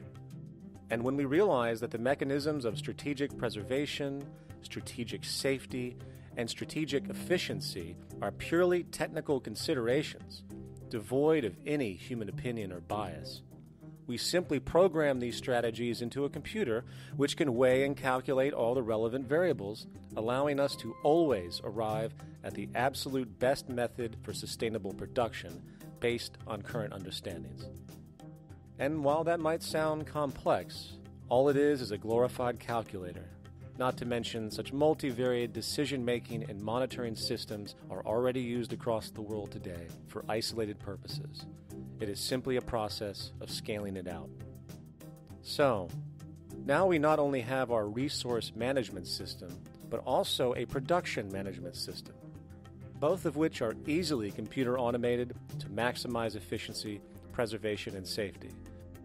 The informational reality is that the human mind, or even a group of humans, cannot track what needs to be tracked. It must be done by computers, and it can be. And this brings us to the next level, distribution. What sustainability strategies make sense here? Well, since we know that the shortest distance between 2 points is a straight line, and since energy is required to power transport machines, the less transport distance, the more efficient. Producing goods in one continent and shipping them over to another only makes sense if the goods in question simply cannot be produced in the target area. Otherwise, it is nothing but wasteful.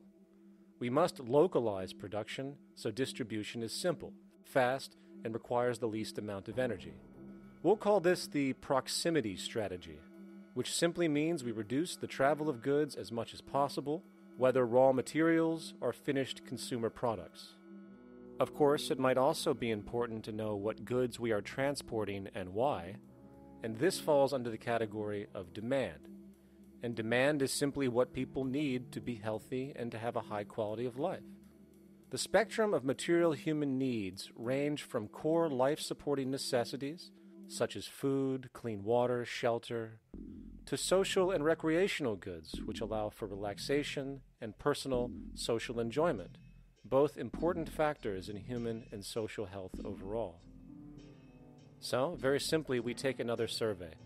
People describe their needs. Demand is assessed, and production begins based on that demand. And since the level of demand of different goods will naturally fluctuate and change around different regions, we need to create a demand distribution tracking system, so to avoid overruns and shortages. Of course, this idea is old news. It is used in every major store chain today to make sure they keep up with their inventory. Only this time we are tracking on a global scale. But, wait a minute, we really can't fully understand demand if we don't account for the actual usage of the good itself.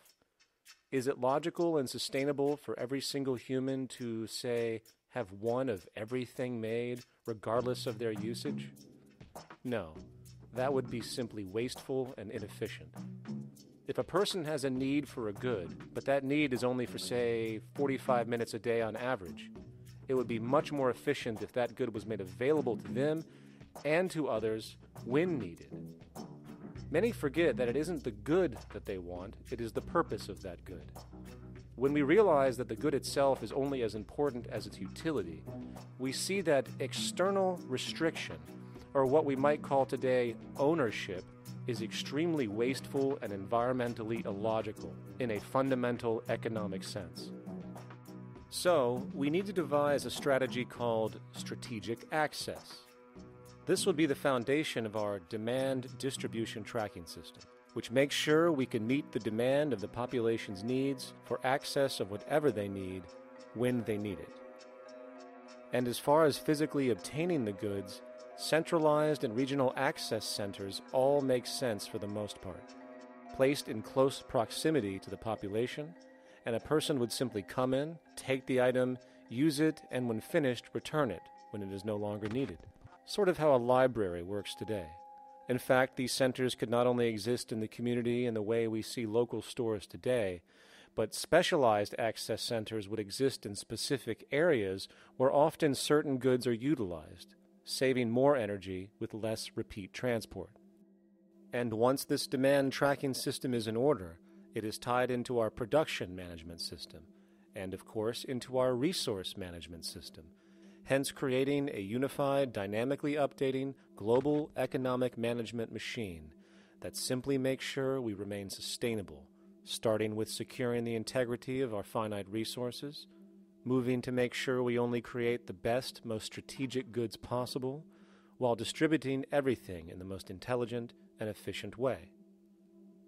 And the unique result of this preservation-based approach, which is intuitively counter to many, is that this logical, ground-up, empirical process of preservation and efficiency, which can only define true human sustainability on this planet, would likely enable something never before seen in human history.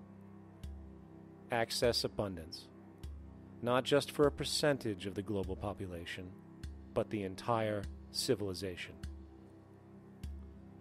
This economic model, as was just generalized, this responsible systems approach to total Earth resource management and processes, designed again to do nothing less than take care of humanity as a whole in the most efficient and sustainable way, could be termed a resource-based economy. The idea was defined in the 1970s by structural engineer Jacques Fresco. He understood back then that society was on a collision course with nature and itself, unsustainable on every level. And if things didn't change, we would destroy ourselves one way or another. Are all these things you're saying, Jacques, could they be built with what we know today, or are some of these things, are you guessing based on what we know today? No. All of these things can be built with what we know today. It would take 10 years to change the surface of the earth, to rebuild the world into a second Garden of Eden.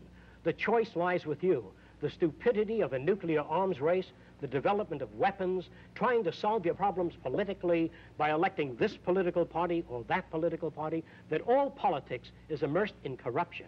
Let me say it again. Communism, socialism, fascism, the Democrats, the liberals, we want to absorb human beings. All organizations that believe in a better life for man, there are no Negro problems or Polish problems or Jewish problems or Greek problems or women's problems. They're human problems. I'm not afraid of anybody. I don't work for anyone. No one can discharge me. I have no boss. I am afraid to live in the society we live in today. Our society cannot be maintained by this type of incompetency. It was great, the free enterprise system, about 35 years ago. That was the last of its usefulness. Now we've got to change our way of thinking or perish. The horror movies of the future will be our society, the way it didn't work. And politics would be part of a horror movie. Lots of people today use the term cold science because they're analytical. And they don't even know what analytical means. Science means closer approximations of the way the world really works. So it's telling the truth, is what it is. A scientist doesn't try to get along with people. They tell them what their findings are. They have to question all things. And if some scientist comes up with an experiment that shows certain materials have certain strength, other scientists have to be able to duplicate that experiment and come up with the same results. Even if a scientist feels that an airplane wing, due to mathematics or calculations, can hold up a given amount of weight, they still pile sandbags on it to see when it breaks. And they say, you know, my calculations are right, or they're not correct. I love that system because it's free of bias and free of thinking that math can solve all the problems. You have to put your math to test also. I think that every system that can be put to test should be put to test, and that all decisions should be based upon research. A resource-based economy is simply the scientific method applied to social concern, an approach utterly absent in the world today. Society is a technical invention, and the most efficient methods of optimized human health, physical production, distribution, city infrastructure, and the like reside in the field of science and technology, not politics or monetary economics. It operates in the same systematic way as, say, an airplane, and there is no Republican or liberal way to build an airplane.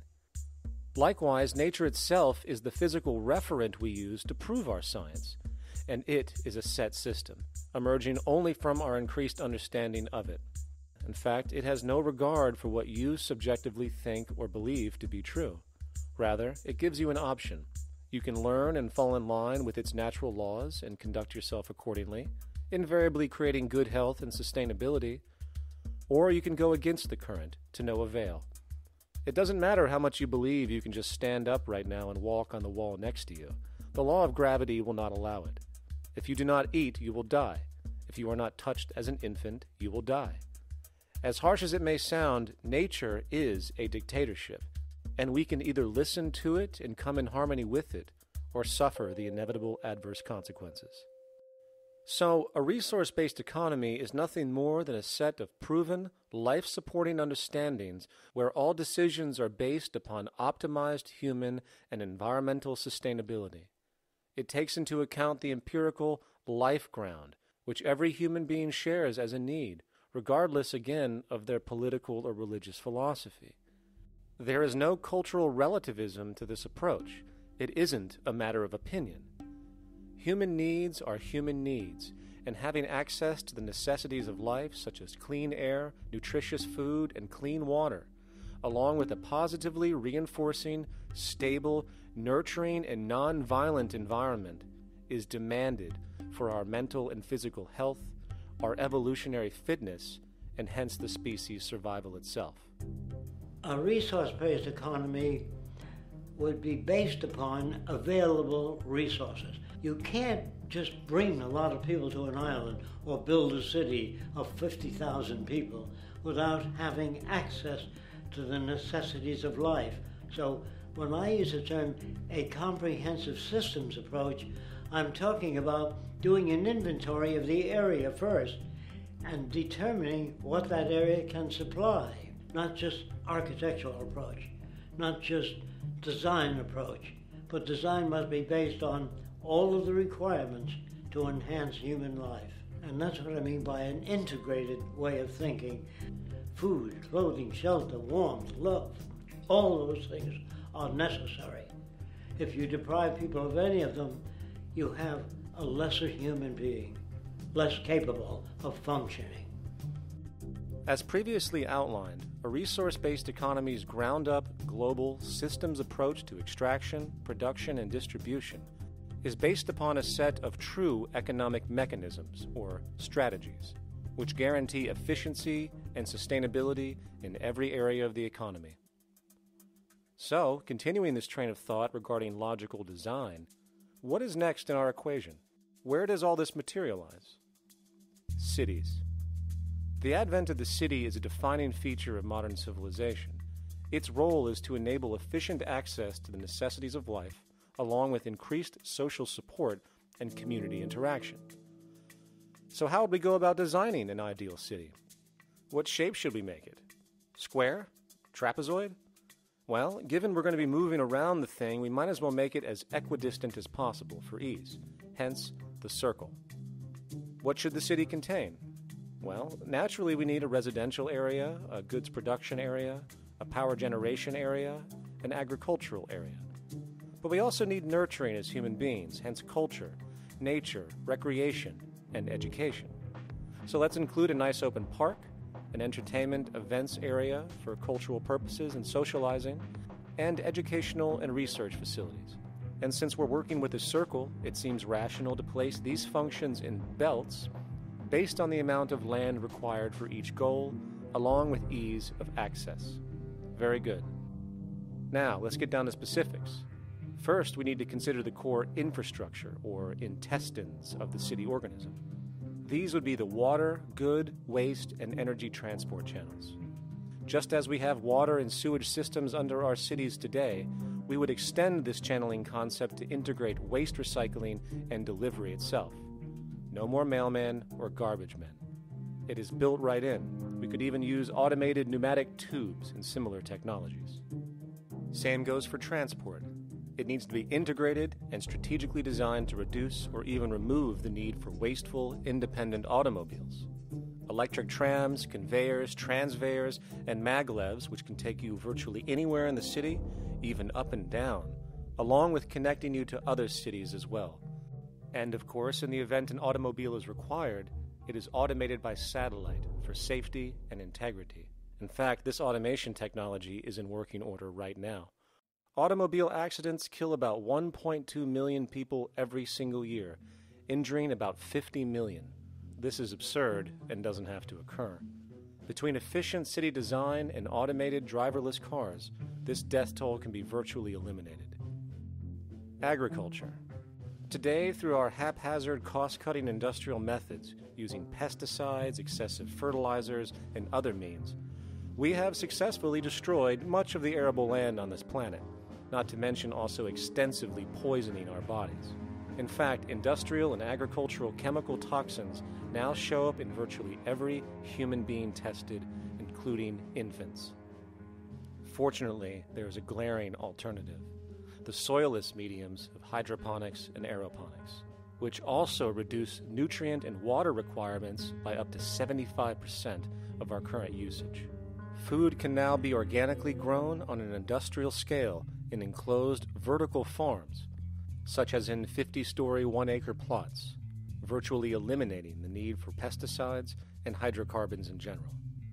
This is the future of industrial food cultivation: efficient, clean, and abundant.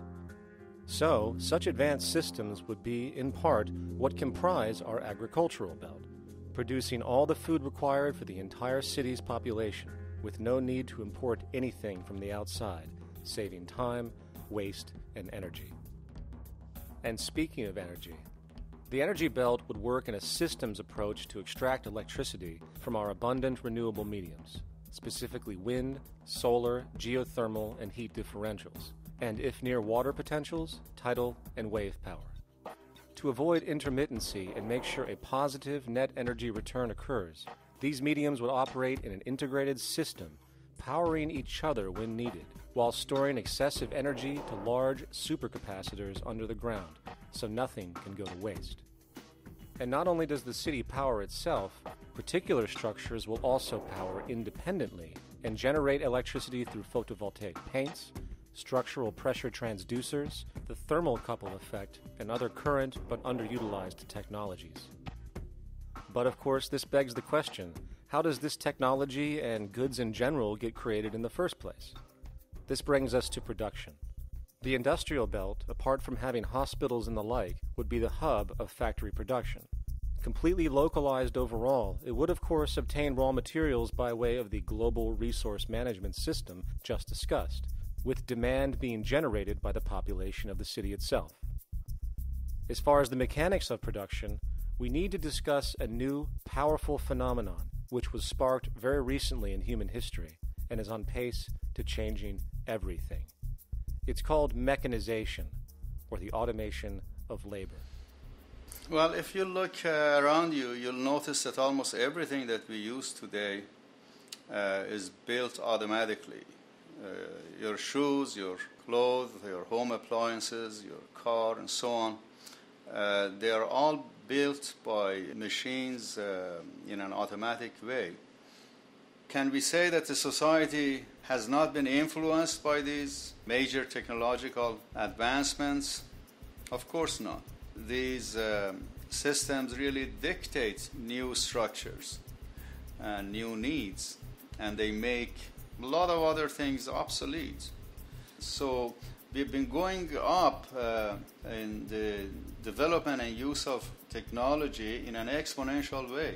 So definitely automation is going to continue. You cannot stop technologies that just make sense. Labor automation through technology is at the bottom of every major social transformation in human history. From the agricultural revolution and the invention of the plow, to the industrial revolution and the invention of the powered machine, to the information age we live in now through essentially the invention of advanced electronics and computers. And with regard to advanced production methods today, mechanization is now evolving on its own, moving away from the traditional method of assembling component parts into a configuration into an advanced method of creating entire products in one single process. Like most engineers, I'm fascinated by biology because it's so full of examples of extraordinary pieces of engineering. And absolutely, what biology is the study of things that copy themselves. Of course, that's good a definition of life as we've got. Again, as an engineer, I've always been intrigued by the idea of machines that would copy themselves. RetRap is a three-dimensional printer. That's to say, it's a printer that you plug into a computer, and instead of making two-dimensional sheets of paper with patterns on, it makes real, physical, three-dimensional objects. Now, there's nothing new about that. 3D printers have been around for about 30 years. Big thing about RetRap is that it prints most of its own parts. So if you've got one, you can make another one and give it to a friend, as well as being able to print lots of useful things. From the simple printing of basic household goods in your home to the printing of an entire automobile body in one swoop, advanced automated 3D printing now has the potential to transform virtually every field of production, including home construction. Contour crafting is actually a fabrication technology, the so-called 3D printing, when you directly build a 3D object from a computer model. Using contour crafting, it will be possible to build a 2,000 square foot home entirely by the machine in one day. The reason that people are interested in automating construction is that it really brings a lot of benefits. For example, construction is pretty labor intensive, and although it provides job for a sector of the society, it also has issues and complications. For example, construction is the most dangerous job that there is. It is worse than mining and agriculture. It has got the highest level of fatality almost in every country. Another issue is the waste. An average home in the United States has 3 to 7 tons of waste. So this is huge if we look at the impact of construction and knowing that about 40% of all materials in the world are used in construction. So big waste of energy and resources and big damage to the environment as well. Making homes using hammers and nails and wood with the state of our technology today is really absurd and will go the way of our labor class in regards to manufacturing in the United States. Recently, there was a study by economist David Autor of MIT that states that our middle class is obsolete and being replaced by automation. Quite simply, mechanization is more productive, efficient, and sustainable than human labor in virtually every sector of the economy today. Machines do not need vacations, breaks, insurance, pensions, and they can work 24 hours a day every day. The output potential and accuracy compared to human labor is unmatched. The bottom line, repetitive human labor is becoming obsolete and impractical across the world, and the unemployment you see around you today is fundamentally the result of this evolution of efficiency in technology. For years, market economists have dismissed this growing pattern, which could be called technological unemployment, because of the fact that new sectors always seem to emerge to reabsorb the displaced workers. Today, the service sector is the only real hub left and currently employs over 80% of the American workforce, with most industrialized countries maintaining a similar proportion. However, this sector is now being challenged increasingly by automated kiosks, automated restaurants, and even automated stores. Economists today are finally acknowledging what they have been denying for years. Not only is technological unemployment exasperating the current labor crisis we see across the world due to the global economic downturn, but the more the recession deepens, the faster the industries are mechanizing. The catch, which is not realized, is that the faster they mechanize to save money, the more they displace people, the more they reduce public purchasing power. This means that while the corporation can produce everything more cheaply, fewer and fewer people will actually have money to buy anything, regardless of how cheap they become. The bottom line is that the labor for income game is slowly coming to an end. In fact, if you take a moment to reflect on the jobs which are in existence today, which automation could take over right now if applied, 75% of the global workforce could be replaced by mechanization tomorrow. And this is why, in a resource-based economy, there is no monetary market system, no money at all, for there is no need. A resource-based economy recognizes the efficiency of mechanization and accepts it for what it offers. It doesn't fight it like we do today. Why? Because it is irresponsible not to, given any interest in efficiency and sustainability. And this brings us back to our city system. In the center is the central dome, which not only houses the educational facilities and transportation hub, it also hosts the mainframe that runs the city's technical operations. The city is, in fact, one big automated machine. It has sensors in all technical belts to track the progress of agriculture, energy gathering, production, distribution, and the like. Now, would people be needed to oversee these operations in the event of a malfunction or the like? Most probably yes, but that number would decrease over time as improvements continue. However, as of today, maybe 3% of the city population would be needed for this job when you break it down. And I can assure you that in an economic system which is actually designed to take care of you and secure your well-being, without you having to submit to a private dictatorship on a daily basis, usually to a job that is either technically unnecessary or socially pointless, while often struggling with debt that doesn't exist just to make ends meet. I guarantee you people will volunteer their time left and right to maintain and improve a system that actually takes care of them. And coupled with this issue of incentive comes the common assumption that if there isn't some external pressure for one to work for a living, people will just sit around, do nothing, and turn into fat, lazy blobs. This is nonsense. The labor system we have today is in fact the generator of laziness, not a resolver of it.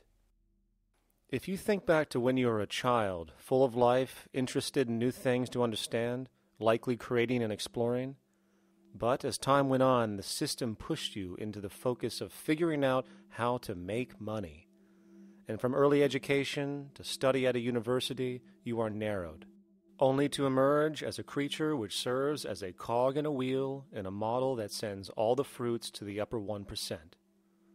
Scientific studies have now shown that people are, in fact, not motivated by monetary reward when it comes to ingenuity and creation. The creation itself is the reward. Money, in fact, appears only to serve as an incentive for repetitive, mundane actions, a role we have just now shown can be replaced by machine.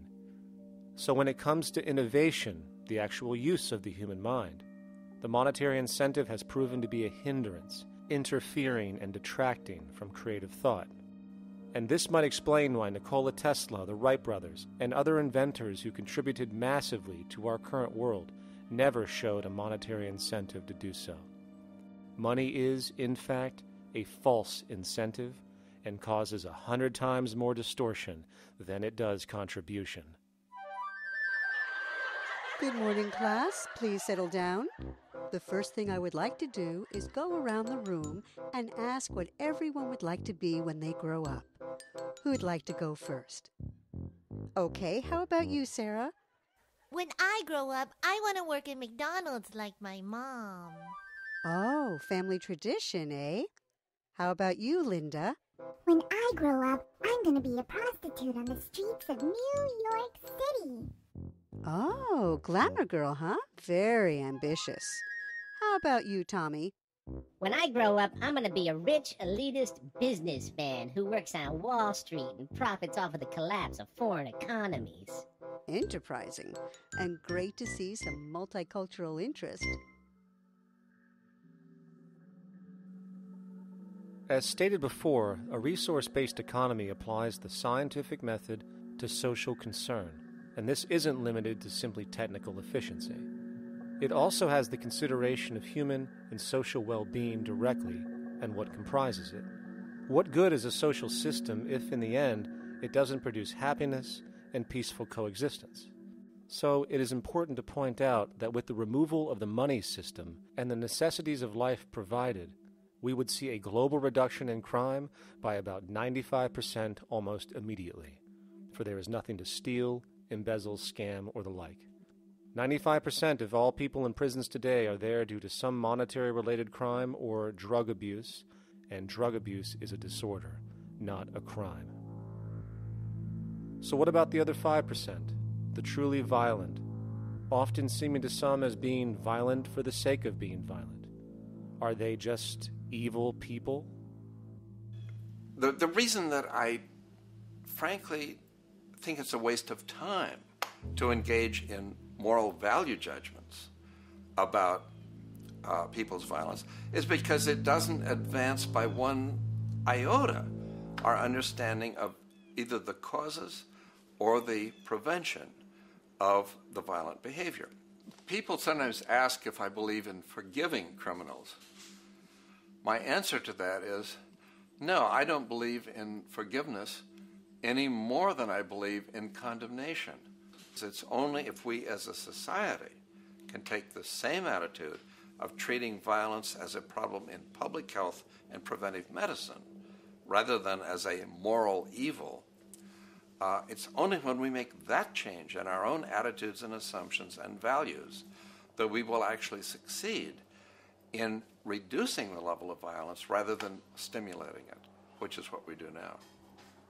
The more justice you seek, the more hurt you become, because there's no such thing as justice. There is whatever there is out there. That's it.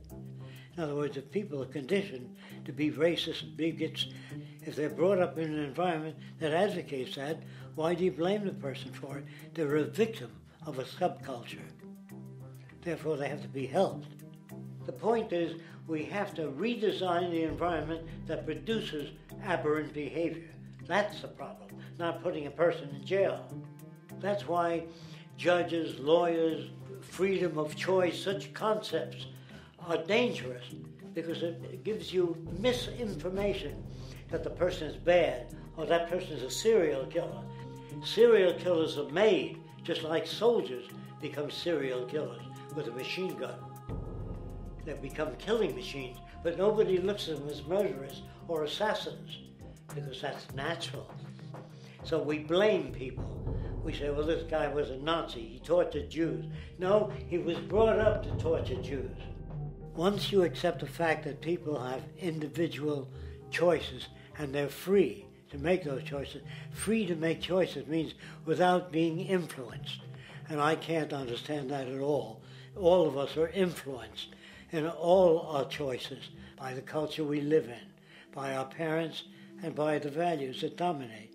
So we're influenced. So there can't be free choices. What's the greatest country in the world? The true answer, I haven't been all over the world, and I don't know enough about different cultures to answer that question. I don't know anybody that speaks that way. They say, it's good old USA, the greatest country in the world. There's no survey. Have you been to India? No. Have you been to England? No. Have you been to France? No. What do you make your assumptions on? They can't answer. They get mad at you. They say, well, goddamn it, who the hell are you to tell me what to think? You know, don't forget, you're dealing with aberrated people. They're not responsible for their answers. They're victims of culture. That means they've been influenced by their culture.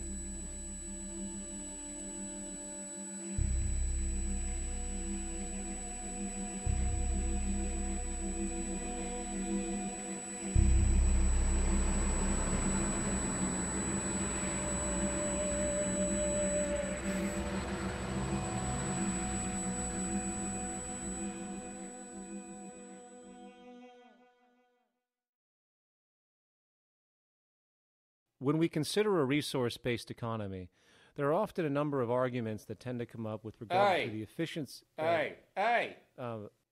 hold on just a minute. Yes? I know what this is. This is called Marxism, buddy. Stalin killed 800 billion people because of ideas like this. My father died in the gulag. Hold on. Communist, fascist. You don't like America, you should just leave. All right, everybody just calm down. Death to the New World Order. Death to the New World Order. And as the irrationality of the audience grew, shocked and confused, suddenly the narrator suffered a fatal heart attack. And the seemingly communist propaganda film was no more.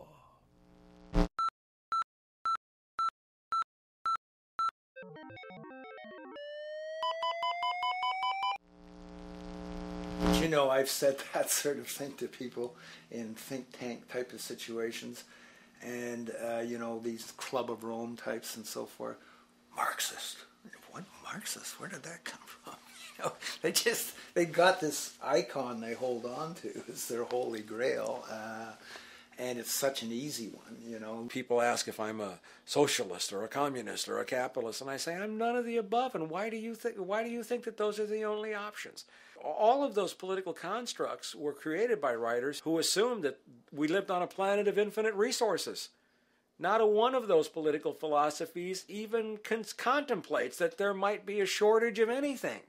I believe that communism, socialism, free enterprise, fascism are part of social evolution, that you can't take a giant step from one culture to another, but they're in-between systems. Before there's any ism, we've got a life ground, and the life ground is, as I just described most easily, it's all the conditions required to take your next breath, and that involves the air you breathe, the water you get, the safety you have, the education you can access, all these things that we share and use and that no life in any culture can do without. So we've got to reset down to the life ground, and the life ground is no longer any ism.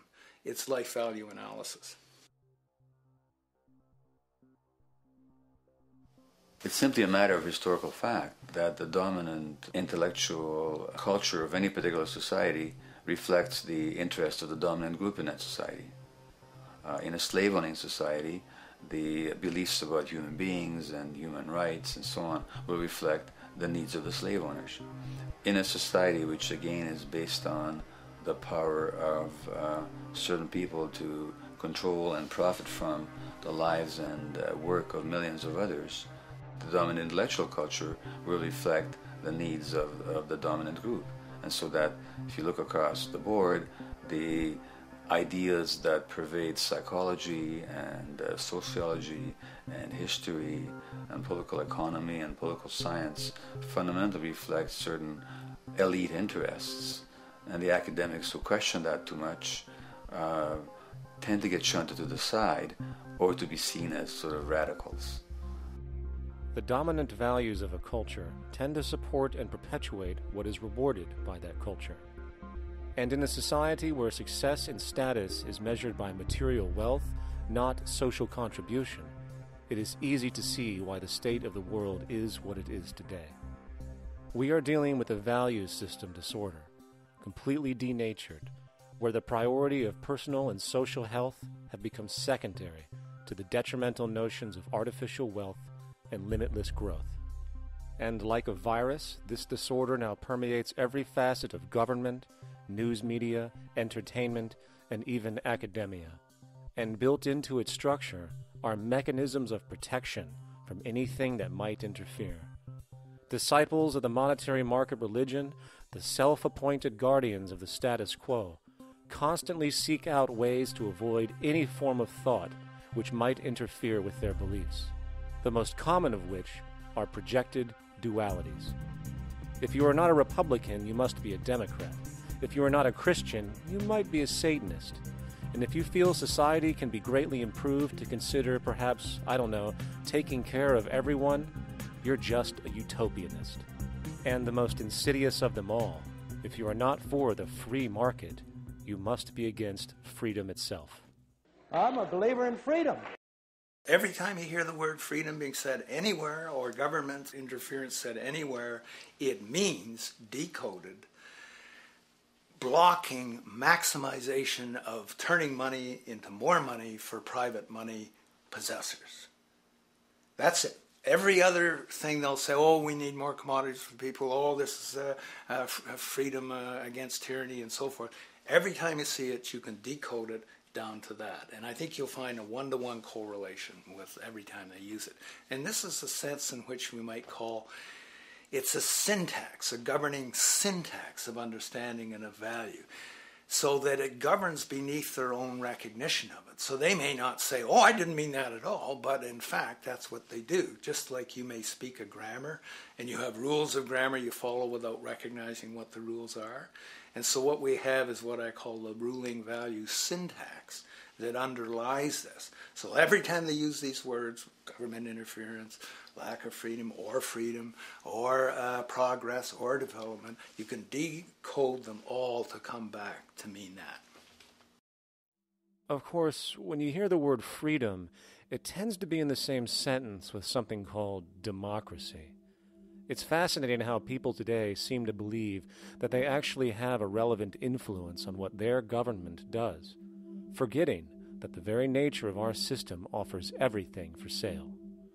The only vote that counts is the monetary vote, and it doesn't matter how much any activist yells about ethics or accountability. In a market system, every politician, every legislation, and hence every government is for sale.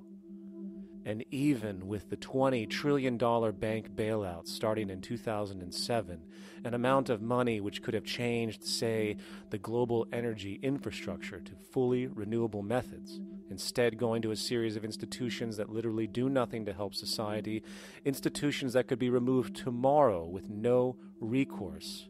The blind conditioning that politics and politicians exist for the public well-being still continues. The fact is, politics is a business, no different than any other in a market system, and they care about their self-interest before anything else. I don't really, honestly, deep down believe in political action. I think the system contracts and expands as it wants to. It accommodates these changes. I think the civil rights movement was an accommodation on the part of those who own the country. I think they see where their self-interest lies. They see a certain amount of freedom seems good, an illusion of liberty. Give these people a voting day every year so that they'll have the illusion of meaningless choice. Meaningless choice that we go like slaves and say, I voted. The limits of debate in this country are established before the debate even begins, and everyone else is marginalized. They're made to seem either to be communists or some sort of disloyal person, a kook, there's a word, and now it's conspiracy. Say, they've made that something that should not be even entertained for a minute, that powerful people might get together and have a plan. Doesn't happen. You're a kook. You're a conspiracy buff. And of all the mechanisms of defense of this system, there are two that repeatedly come up. The first is this idea that the system has been the cause of the material progress we have seen on this planet. Well, no. There are basically two root causes which have created the increased so-called wealth and population growth we see today. One, the exponential advancement of production technology, hence scientific ingenuity. And two, the initial discovery of abundant hydrocarbon energy, which is currently the foundation of the entire socioeconomic system. The free market, capitalist, monetary market system, whatever you want to call it, has done nothing but ride the wave of these advents with a distorted incentive system and a haphazard, grossly unequal method of utilizing and distributing those fruits. The second defense is a belligerent social bias generated from years of propaganda, which sees any other social system as a route to so-called tyranny, with various name droppings of Stalin, Mao, Hitler, and the death tolls they generated. Well, as despotic as these men might have been, along with the societal approaches they perpetuated, when it comes to the game of death, when it comes to the systematic daily mass murder of human beings, nothing in history compares to what we have today. Famines throughout at least the last century of our history have not been caused by a lack of food. They've been caused by relative poverty. The economic resources were so inequitably distributed that the poor simply didn't have enough money with which to buy the food that would have been available if they could have afforded to pay for it. That would be an example of structural violence. Another example, in Africa and some other areas, but I'll particularly focus on Africa, tens of millions of people are dying of AIDS. Why are they dying? It's not because we don't know how to treat AIDS. We have, millions of people in the wealthy countries are getting along remarkably well because they have the medicines that will treat it. The people in Africa who are dying of AIDS are not dying because of the HIV virus. They're dying because they don't have the money with which to pay for the drugs that would keep them alive.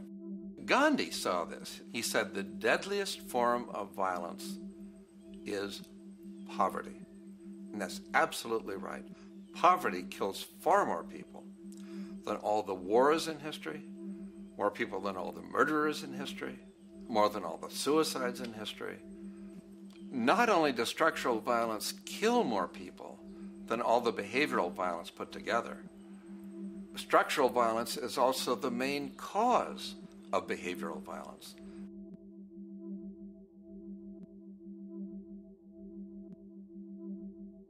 Oil is the foundation of, and it is present throughout the edifice of human civilization. There are 10 calories of hydrocarbon energy, oil, and natural gas in every calorie of food you and I eat in the industrialized world. Fertilizers are made from natural gas. Pesticides are made from oil. You drive oil-powered machines to plant, plow, irrigate, harvest, transport, package. You wrap the food in plastic, that's oil. All plastic is oil. There are 7 gallons of oil in every tire. Oil is everywhere. It's ubiquitous. And it's only because of oil that there are 7 billion people, or almost 7 billion people on this planet right now. The arrival of this cheap, easy energy, which is equivalent, by the way, to billions of slaves working around the clock, changed the world in such a radical way over the last century, and the population has gone up 10 times. But by 2050, oil supply is able to support less than half the present world's population in their present way of life. So the scale of adjustment to live differently is just enormous. The world is now using 6 barrels of oil for every barrel it finds. 5 years ago, it was using 4 barrels of oil for every barrel it finds. A year from now, it's going to be using 8 barrels of oil for every barrel it finds. What's disturbing to me is the lack of any real effort from governments worldwide or industry leaders worldwide to do something different. I mean, we have these sort of attempts to build more wind power and to maybe do something with tide. We've got attempts to make our cars a little bit more efficient. But there's nothing which really looks like a revolution coming along. These are all pretty minor. And that, I think, is pretty frightening.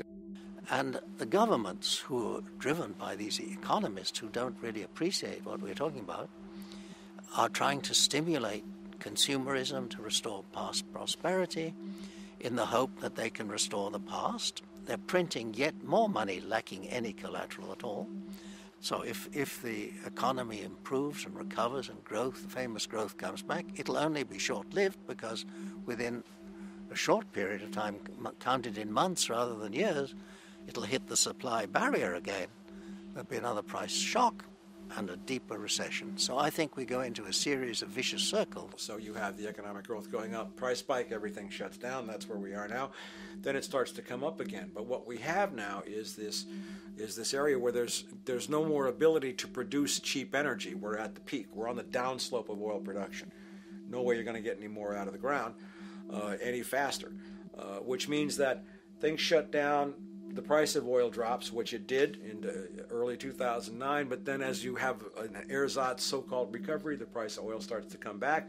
It's recently been hovering around $80 a barrel, and what we see is at $80 a barrel now, with the economic and financial collapse, people are having a hard time affording that.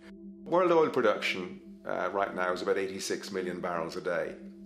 Over 10 years, you're looking at roughly 40 million barrels a day having to be replaced. There's nothing around which can come even within 1% of meeting that sort of demand. If we don't do something pretty quickly, there's going to be a huge energy deficiency. I think the big mistake is in not recognizing a decade or so ago that a concerted effort needed to be made to develop these sustainable forms of energy. I think that's something our grandchildren will look back on with total disbelief.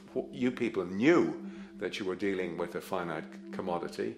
How could you possibly have built your economy around something which was going to disappear? For the first time in human history, the species is now faced with the depletion of a core resource central to our current system of survival. And the punchline of the whole thing is that even with oil becoming more and more scarce, the economic system will still blindly push its cancerous growth model, so people can go out and buy more oil-powered cars to generate GDP and jobs, exasperating the decline. Are there solutions to replace the edifice of the hydrocarbon economy? Of course. But the path needed to accomplish these changes will not manifest through the market system protocols required, since new solutions can only be implemented through the profit mechanism. People are not investing in renewable energies because there is no money in it in both the long and short term, and the commitment needed to make it happen can only occur at a severe financial loss. Hence, there is no monetary incentive, and in this system, if there's no monetary incentive, things do not happen. And on top of it all, peak oil is just one of many surfacing consequences of the environmental social train wreck gaining speed today. Other declines include freshwater, the very fabric of our existence, which is currently showing shortages for 2.8 billion people, and those shortages are on pace to reach 4 billion by 2030. Food production, the destruction of arable cropland, from which 99.7% of all human food comes from today, is occurring up to 40 times faster than it is being replenished. And over the last 40 years, 30% of the arable land has become unproductive. Not to mention that hydrocarbons are the backbone of agriculture today, and as it declines, so will the food supply. As far as resources in general, at our current patterns of consumption, by 2030 we will need 2 planets to continue our rates. not to mention the continual destruction of life-supporting biodiversity, causing extinction spasms and environmental destabilization across the globe. And with all of these declines, we have the near exponential population growth, where by 2030 there might be over 8 billion people on this planet. Energy production alone would need to increase 44% by 2030 to meet such demand. And again, since money is the only initiator of action, are we to expect that any country on the planet is going to be able to afford the massive changes needed to revolutionize agriculture, water processing, energy production, and the like, when the global debt pyramid scheme is slowly shutting the entire world down? Not to mention the fact that the unemployment you currently see is going to become normality due to the nature of technological unemployment. The jobs are not coming back. And finally, a broad social perspective. From 1970 to 2010, poverty on this planet doubled due to this system. And given our current state, do you honestly think we will see anything less than more doubling, more suffering, and more mass starvation? There is not going to be any recovery. This is not some long depression that we're someday going to pull out of. I think the next phase we're going to see after the next round of economic collapse is massive civil unrest, when employment checks stop being paid because the states have no money left. And when things get so bad that people lose confidence in their elected leaders, they will demand change if we don't kill each other in the process or destroy the environment. I'm just afraid that we might get to the point of no return. And that bothers me no end. We do all we can to avoid that condition. It's clear that we're on the verge of a great transition in human life. What we face now is this fundamental change of the life we've known over the last century. There has to be a link between the economy and the resources of this planet, the resources being, of course, all animal and plant life, the health of the oceans and everything else. This is a monetary paradigm that will not let go until it's killed the last human being. The in-group will do all it can to stay in power. And that's what you got to keep in mind. They'll use the Army and Navy and lies or whatever they have to use to keep in power. They're not about to give it up because they don't know of any other system that will perpetuate their kind.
Take a straight and stronger course to the corner of your life. Just remember that the goal is for us all to capture all we want.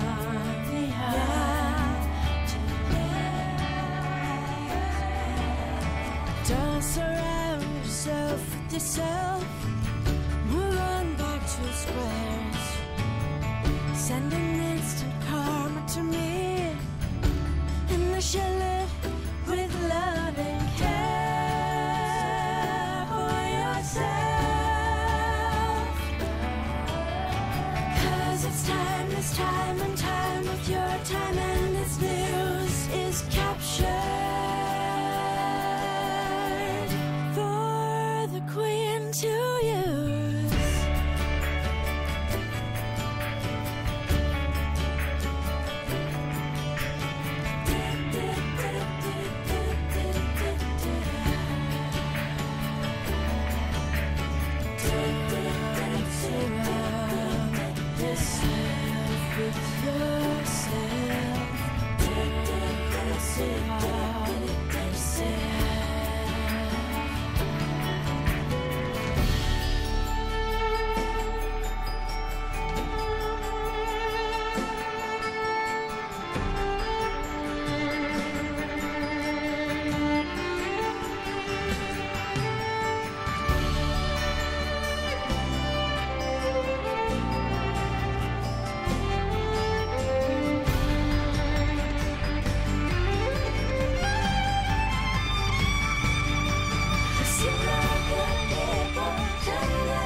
Satisfied, I'm on my way.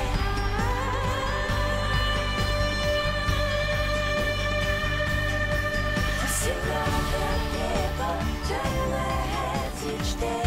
So satisfied, I'm on my way. I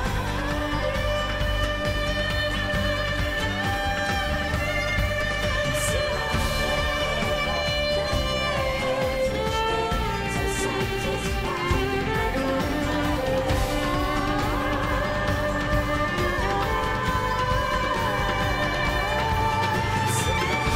people turn their heads each day. So satisfied.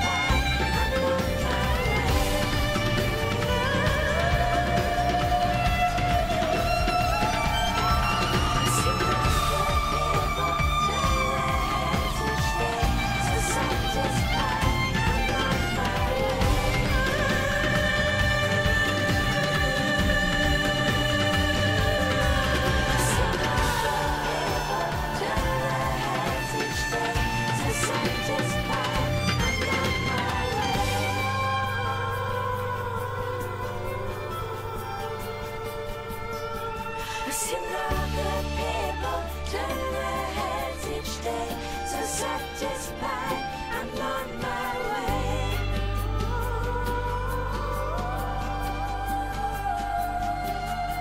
I've seen the good people turn their heads each day. So satisfied, I'm on my way.